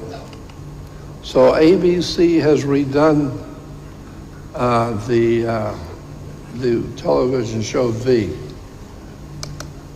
Then another ad that says this: the full V preview now online. The source is ABC Television. ABC has released a full new preview of V, which is a re-imaging of the 1980 miniseries about the world's first encounter with an alien race, in which the aliens and them call themselves the visitors and have seemingly friendly agenda that may or may not be covered for something more malevolent. And here is the punchline to this whole lecture. And in the TV series, the so-called alien visitors, they distribute a booklet among the people of the world explaining their mission here on the earth. And the TV series, the so-called visitors distribute a booklet explaining their mission here on the earth.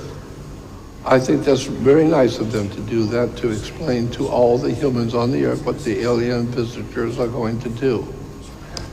Here is the pamphlet they're distributing from the V television, The Dawn of a New Day. This is ABC Television promoting world communism and the video V. And they're telling us that it is the alien visitors who have put us up to this crap and who are misleading the entire human race. About 10 minutes. 10? So, the bottom line on this is we have been had, the whole human race, by so-called visitors, alien visitors. And that's what I believe has been happening, is that the world is being guided into a destiny that we cannot get out of. We cannot face the reality of the destiny we are facing on the earth today. We humans are nothing more than animals to the visitors. And it's frightening to think of how ABC and NBC, national radio and television shows, are promoting the dawn of a new day in their television shows. America and the New World Order back in 1940. Building a new world. It is dumb and dumber. Karl Marx said the society to change into a communist system. There he is, the communist leader, to change our society. And Hillary with the dawning of the new day. And we have Adolf Hitler on the top with his fist rising, his raising fist for the dawn of a new day for Germany, and our beloved Nazi, fascist, bloodletting, murderous traitor to our country, with his fist leading the American people and the American government into a dawn of a new day revolution. American zombie. That's who we are today. We're here, we're dead, and get used to it.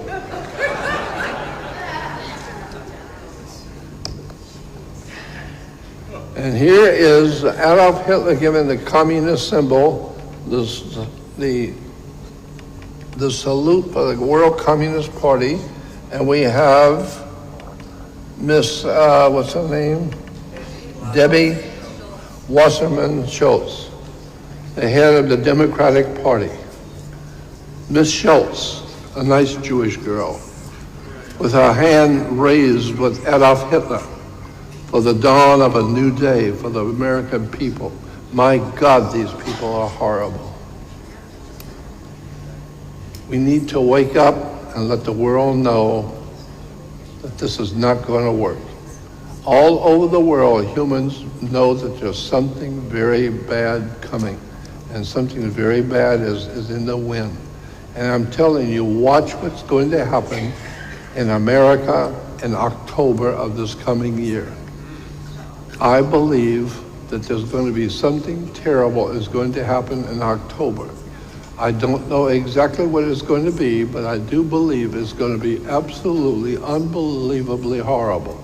And Americans are not prepared for it, because these people who are working for the dawn of a new day, like Adolf Hitler and David Wasserman Schultz and all these other people who are helping to lead the American people into their destiny of criminality and putting us into prison camps and taking our country and our freedoms from us, we're losing bad. Why? Because of education. The people of this world are not educated, and that's what I'm trying to do, is to enlighten the human family as to what's coming.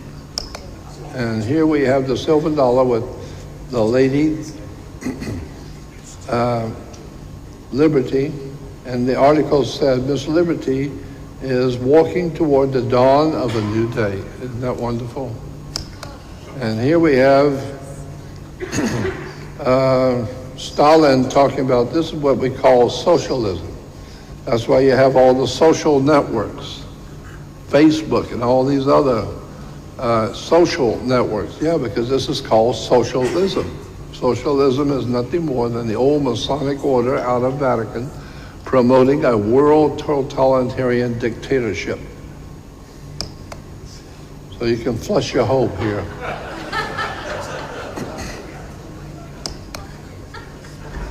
Who is behind the world communist plot to destroy civilization around the world? The guys who are really behind this stuff in the Vatican is a special group, and you need to know who they are. Here they are. They're called the Jesuits. As far as I'm concerned, the Jesuits are the original men in black. The Jesuits are a special priesthood who are designed and promoted and designed to do one thing, and that is to overthrow mankind's governments and bring about a new Vatican, Masonic, new world order in which all nations of the world, of this world, will crawl on their knees to the Holy Father, who will bring about what we call a new world order out of Rome. This is what we're now dealing with, a group called the Jesuits. Jesuits, purveyors of world violence since 1540. World violence by the Jesuits. The secret plan of the order. Books that I have had in my possession about understanding the secret society of the Jesuits. It's even called the Jesuit conspiracy. Code word Babylon, danger in the Vatican, the sons of Loyola, and their plans for world domination. The Jesuits out of the Vatican. It is my opinion, said the Marquis d'Affilat, in my opinion, that the liberties of this country, the United States of America, are destroyed, will be destroyed if it will be by the subtlety of the Roman Catholic Jesuit priests. For they are the most crafty, dangerous enemies to civil and religious liberties. They have instigated most of the wars of Europe, says the Marquis d'Affilat, the French statesman. John Adams, my history of the Jesuits is not eloquently written, but it is supported by unquestionable authorities. is very particularly and very horrible. There, the Jesuit order of Pius XII is indeed a step toward darkness, cruelty, despotism, etc., and death. I do not like the appearance of the Jesuits. If ever there was a body of men who merited eternal damnation on earth and in the hell, and in hell it is the Jesuits of the Ignatius Loyola of the Catholic Church. Winston Churchill said, "You must understand that this is not against Hitler or National Socialism. This war is against the strength of the German people, which is to be smashed once and for all, regardless of whether it is in the hands of a Hitler or a Jesuit priest." Abraham Lincoln said, "I feel more and more each day that it is not against the Americans of the South alone that we are fighting. It is more against the people of Rome, the Pope of Rome, and his perfidious Jesuits, and their blind and bloodthirsty slaves." Abraham Lincoln to Charles Chinnerby, the priest. So, the three Jesuits and the downfall of the president. Richard Nixon had him around himself. He had Jesuit priests advising him, and they advised him and give him the advice on what to do with his presidency, and he ended up losing the presidency and stepping down. And so the article in the magazine says, Watergate SJ, Society of Jesus, three Jesuits in the downfall of the president. People don't know that in that Watergate hearing, that was all about the Jesuits overthrowing the United States government. The secret history of the Jesuits, who founded Nazism. They financed it, organized it, directed it, the Communist Party and the Nazi Party. The Jesuits and Marxism. These are articles and magazines and books and videos about the rise of the Jesuits and the Catholic Church. Why are the American Jesuits going to bat for the communists? And this incredible old man is a Jesuit, leading the Jesuits, and if you find out the stuff that he has pulled himself, the incredible stuff that he has done himself, and how absolutely, without a doubt, is so incredibly evil.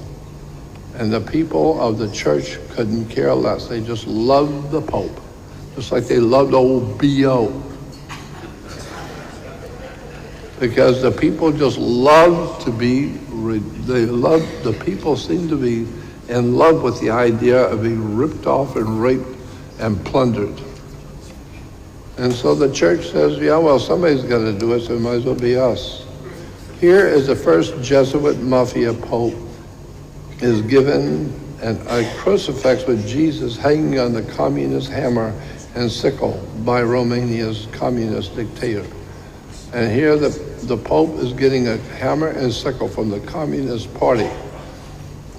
And you'll see Jesus hanging on the hammer.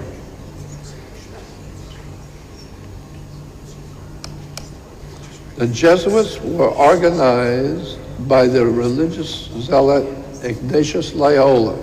They have been identified as the controllers behind the U.S. government.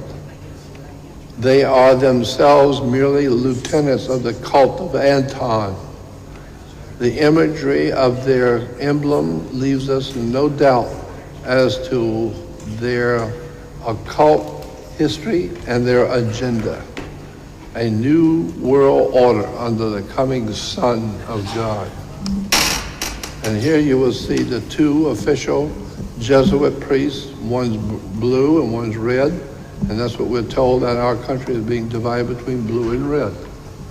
The Jesuits are behind our political processes and our governmental systems. I think that we are being taken over by extraterrestrials. In Europe, they have statues. Incredible. Here's Jesus, blue and red. Jesuit priest, and you'll see Bush on one side and the other dingbat on the other side.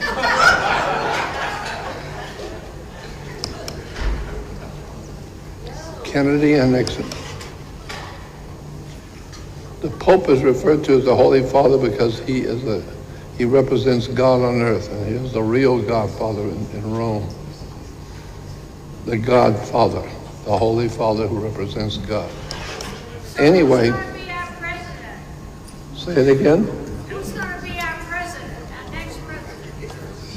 What did she say? She asked you who was going to be our next president. You've already got him. You've already got the next president. Trump will be the next president. There's no doubt in my mind about that. But it's going to really be very, very difficult because they are planning on some kind of an international movement against Trump. And there's no doubt in my mind about that. He's going to go through some terrible times because they are trying to overthrow him and get him out of office because they know that he knows what's going on and he knows who the enemy is, and they're trying to get rid of him because they know that the next election is going to be really tough. So I believe that we're going to see some terrible things happening soon. And I want to thank you for putting your time, and thank you for listening to me. Guys, I don't know how many of you have had a chance to come up and take a close look at the Caesarean Award. But it is truly a beautiful work of art. It is hand-designed, hand-crafted, and hand-built. There's not another one in the world like it. And every year we're going to make another one, and some one person will get a Caesarean. Now, the idea, our designer was Larry Noble, if I didn't mention that, our good friend and supporter. Thank you. So, the Caesarean is not a best of anything award. It's just an award that is given to one special person to recognize their decades of research, seeking truth, and then their decades of disseminating those truths. Pretty simple, but also kind of really big. The winner of the 2020 Caesarean being awarded to Jordan Maxwell.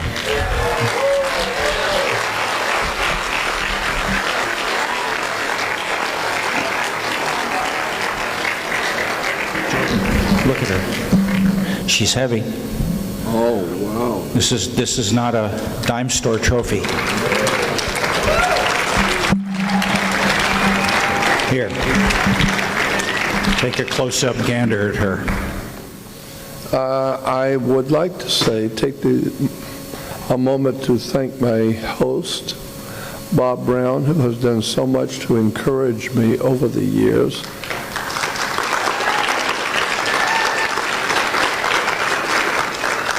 I've spoken at so many of his conferences, and I always seem to have some sort of an otherworld experience being with him. Things just happen around this kind of an event.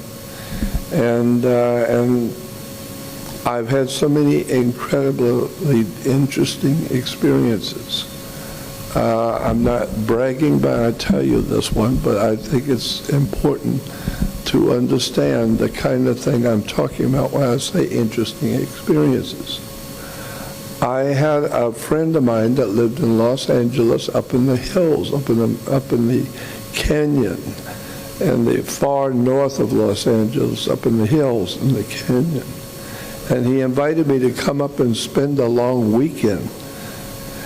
And it was a 3-tier home on the mountain. And the top was a guest bedroom, a guest room. So I took the top room.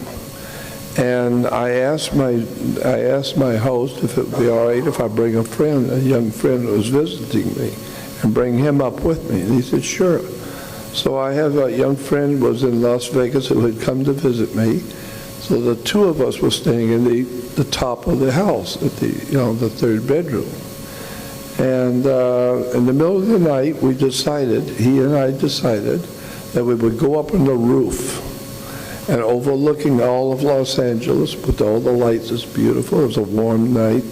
So we went up and sat on the roof, and we were sitting and chatting about UFOs and all that kind of thing. And for some reason, which I shall not ever understand why, in the middle of the conversation, I looked up in the sky and I said, Almighty God, if you can hear me, would you please let a meteor hit this mountain right here? And all of a sudden, boom, a meteor hit the mountain. It hit it so hard, all the lights went on in the canyon. People wondered, what in the world was that? I was amazed. Right where I was pointing, a meteor hit exactly there the moment I said that. And I don't know what the implications of that was. I'm just saying that's pretty strange in my book, to be able to look into the heavens and ask God to do something, and the moment you say it, he did it. I've had many experiences, and the greatest experience I've had so far is the fact of being able to speak to an audience, because I don't consider myself being very important. I consider what I do to be just a love of my work. I love secrets. I've always been interested in the dark secrets of life. And I knew that this world is filled with a lot of dark secrets. And I know that most people don't know those secrets, and that's what I want to do. I want to make people aware of all the things which are going on around us that we don't really see. And that, I would hope, would make most people appreciate life and the wonder of being alive, because we're not here alone. There are other life forms here on the earth with us, and there's so much to learn about the world we really live in. So again, that's the reason why I'm here, and why I do what I do. Just out of a love for the intrigue of realizing that we are living in a world filled with strange life forms, and we're just one of them. I believe, it's just my belief, I believe we humans were planted here a long time ago from out there. And that out there, the light that's out there is generally like us, walking on 2 feet, 2 legs, 2 arms, a head, the body. I think the life forms out there are probably like us, but being in different areas. There may be different colors or different personalities or different races and concepts among the peoples that are out there. And to bring them all here for some reason gives us all about different kinds of people, different colors, different races, different philosophies. And so if there is anything to that, it implies that we are a creation of God. And the implications of that is we're not in control of our life or why we're here. And it begins to look like we all have a destiny, some sort of a well-informed destiny by whoever allowed us to be alive at this moment today to fulfill. And I think that is happening at this moment. The destiny seems to be to educate the human race, to wake up to the reality of what life is really all about. And that's why on the bottom, on the back of the dollar bill, you'll see a pyramid with an all-seeing eye at the top and a little triangle.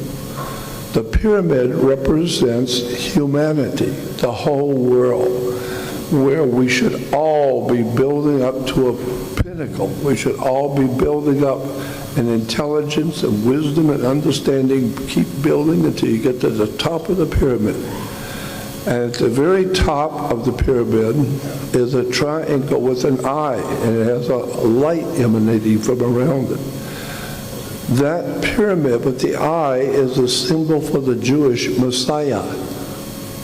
The Messiah in Old Testament Judaism is referred to by a word in the ancient Greek, which means a triangle perched on top of a pyramid. But in the Christian tradition, in the New Testament, Jesus is referred to with the same Greek word for Messiah, which means a triangle on top of a pyramid. And that's why it's on our dollar bill. That pyramid does not represent the devil and Lucifer and evil. It represents the pinnacle for which mankind is building up higher and higher in knowledge and wisdom and understanding, so that one day we will be at the top and prepared for the pyramid, which represents the Messiah, to come down and sit on top of the pyramid, which means sitting on top of the human family, that we are all hoping to build up to that kind of wisdom at the top. So just keep that in mind. That's what the symbol means on the back of a dollar bill. The eye represents the Messiah, and we are all supposed to be working our way up to the top. And ultimately, if we hit the top, most won't, but if we do hit the top, we will begin to perceive and understand the depth of the Messiah, the one who is to come to save the world, and that's us. If we can reach that level of intelligence and wisdom. And so since understanding that, that's why I wish to try and help my fellow man to awaken to the profoundness of our life and where we're going and where we've come from. And so with all of that, I would say, I want to thank you all for the support and for the nice things that have been said about me. Appreciate it, and thank you.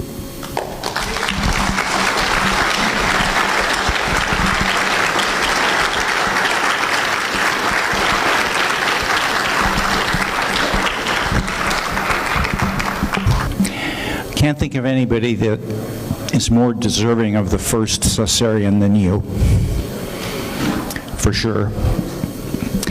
Second, it is amazing to me that some people think that you are not spiritual, that you are not godly.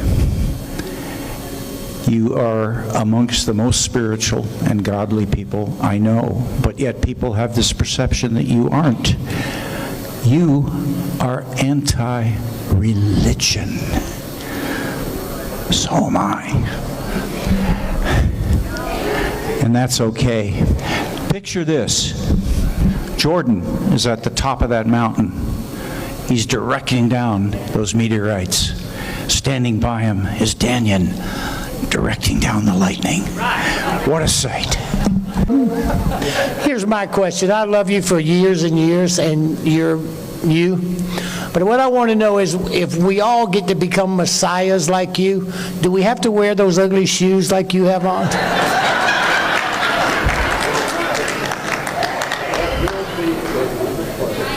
That'll be a requirement to become a messiah.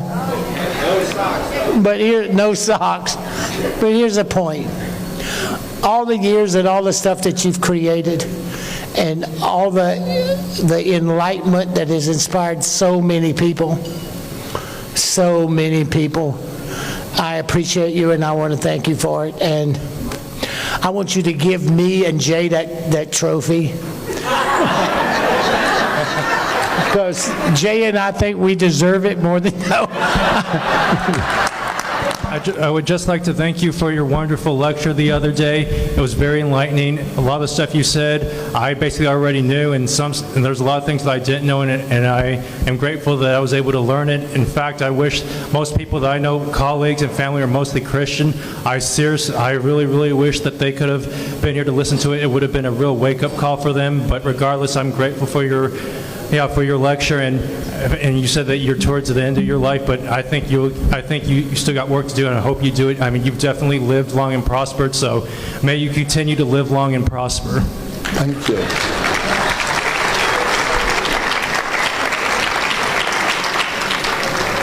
It's a real joy to hear those kind of words from a young man who really appreciates. Thank you. Jordan, I wanted to just express when I was young, I recall hearing a statement, something to the effect of, you can tell the greatness of a man in the way that he treats a small man, or something to that effect. And it's been interesting for me to observe you in person these last couple days, and the fact that you listen to anyone that's in the hall talking with you, you listen, you make eye contact. I really have been touched by your personable demeanor and your kindness, that I think anyone that interfaces with you picks up on that beautiful example of how to treat other people. Even though you might be super controversial, they might not like what you have to say, I can take that as a great example of how to share a message, and win friends at the same time. And anyway, I appreciate that. I appreciate the kindness in your eyes and your good vibe. Thanks so much. On behalf of myself and my partner Goja, who you've not yet met, we wanted to say congratulations on your Saucerian Award, and we also wanted to tell you that we spoke to our crew earlier this evening, and they have been watching, and they wanted to pass along their congratulations to you as well for a lifetime of service, and that the information that you have given us, they agree with, and also the same that they've given us. So they wanted to say hello and to thank you for everything that you've done. Well, thank you.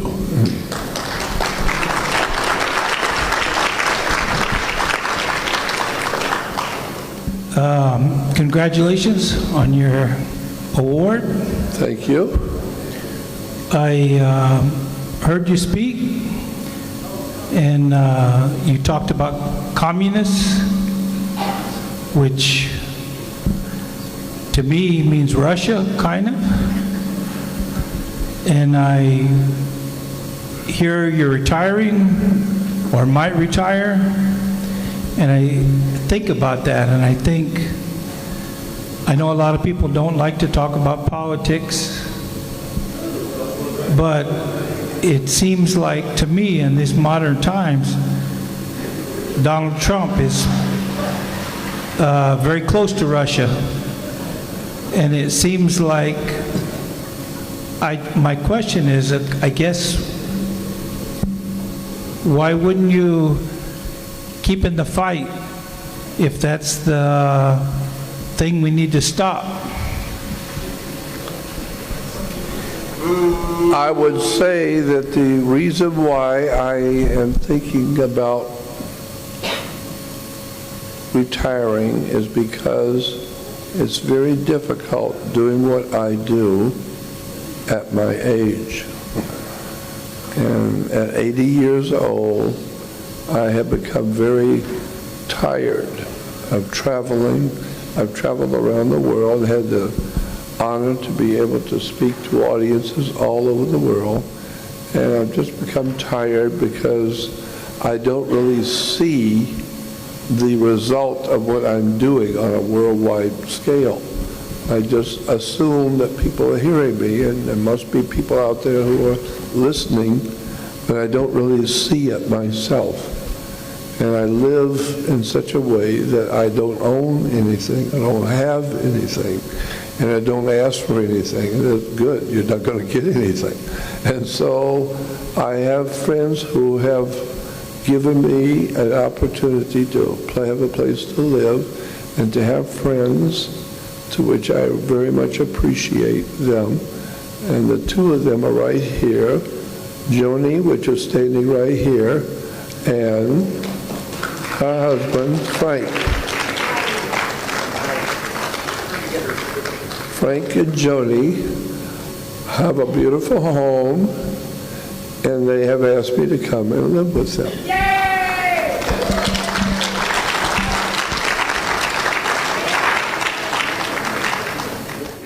All right, I'm the lucky girl. I get to sit on the porch, watch the stars every night at 7,000 feet, and me and this man every night, 365 days a year. So I'm the lucky one. And my kids have a grandfather. We have a grandfather. It's all good. Thank you. So a long time ago, I got invited to a party in Bel Air and by Richard Hoagland, and he said I was going to meet this really cool guy, right? And so I go to this party, and it's supposed to be a talk by Jordan Maxwell. Yeah. I'm really anxious to see it, but Richard Hoagland stepped in and stole the whole show. And Jordan and I went upstairs by the pool and spent 5 hours, that's how long Richard Hoagland lectured. Well, and we sat and bonded like crazy, and he never got to talk. You know, it was his party, and he never got to talk. Hoagland blew the whole thing up, and Jordan and I became really good friends, and so, you know, I thank Richard Hoagland for introducing us, and it was a great thing. Even though he totally screwed you, it was... Finally served the purpose. Finally served the purpose. He served the purpose. Jordan, I think I told this story to everyone before, but when I first met you, I said to you, how did you get involved with secret societies and hidden symbolism and all these great things? And you said, well, Johnny, you know, I really have to thank my ex-wife for introducing me to religion. Yeah. Because before I met her, I didn't know what hell was.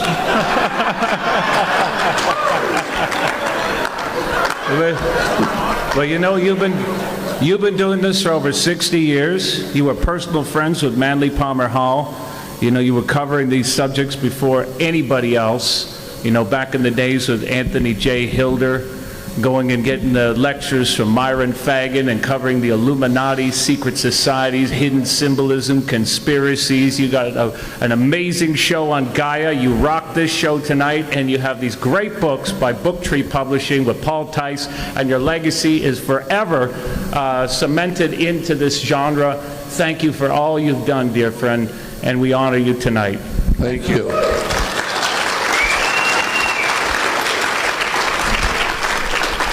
Well, Jordan, I'm sitting at a table with a lot of people that are making fun of you all, you know, especially with the Southern accent.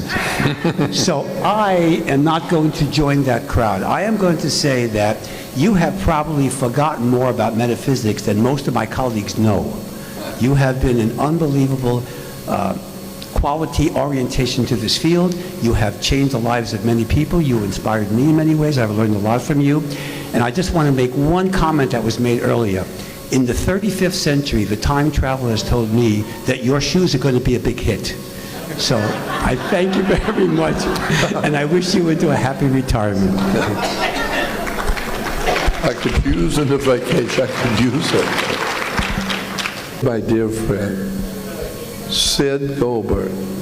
Sid, I love you. You're a wonderful friend. Thank you, and I was going to say the same to you.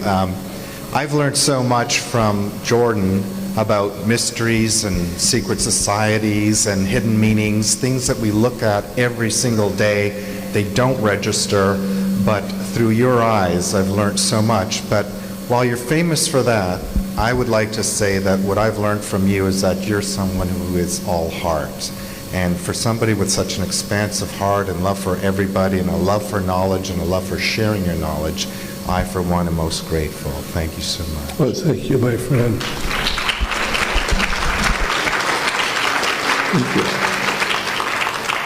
Sid, your words mean a lot to me because I hold your friendship in high esteem, and thank you.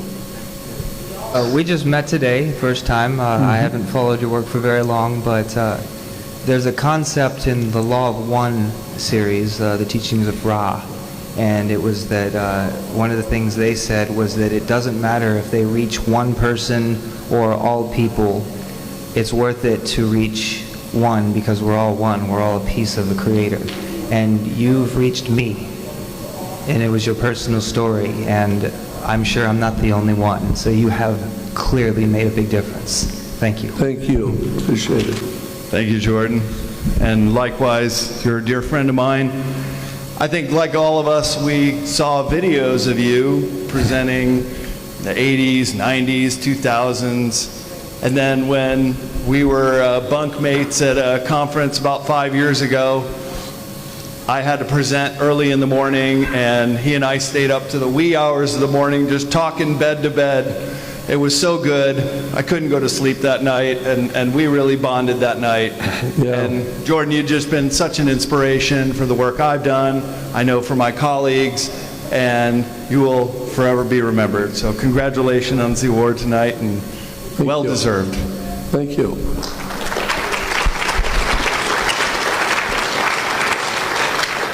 I shall not forget you, my friend, and thank you again. We get to see him here for a few days, but, you know, to have him in our house and have our kids hug him and love him. I get to play grandpa. Yeah. I think they're going to hurt you. You go, leave them alone. Leave them alone. They're climbing on him like a jungle gym. But this is what we get. This is what I get from bringing this guy into our home. And I wouldn't have it any other way. Well, thank you. I always remember who my friends are and where I live and how you have helped me. So I'm here because of friends who have helped me, and I appreciate it very much. What else should I say, and what else could I say? There are so many things I'd like to tell my audience, but the things I really would like to tell, I can't tell in public. And the reason why, because I would get myself and other people, important people, in trouble if I were to tell you some of the things that I have experienced and the people I have been in the company of with, and the things that I have learned from very powerful people at the top of this world I have been in the company of and I have learned from.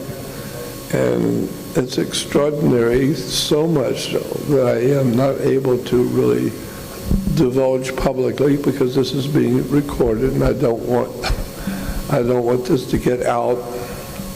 And so that's why I just thank everyone for your kindness and for the award.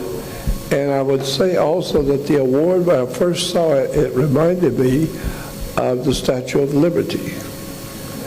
And how many people know that the Statue of Liberty is not a woman, it's a man? A lot of people do not know that. It's not Mother Liberty or Mother Liberty. No, it's Lady Liberty, yeah. It's Father Liberty, because it's a man in a robe of a judge. And it's a judge's robe. And according to the Knights Templars, the French Grand Orient Knights Templars of France, when they built the Statue of Liberty and sent it over here, they made everyone unaware of the fact it's not the statue of freedom. It's the statue of liberty. Liberty is what a sailor gets when he pulls into port.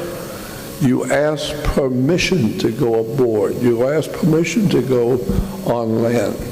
And if the captain gives it to you, maybe he won't, but if he does give you liberty, you have liberty, not freedom. You have to be back at a certain time or you go to jail. And so keep it in mind, the Statue of Liberty does not represent freedom in America. It represents the French Grand Orient Temple Masons,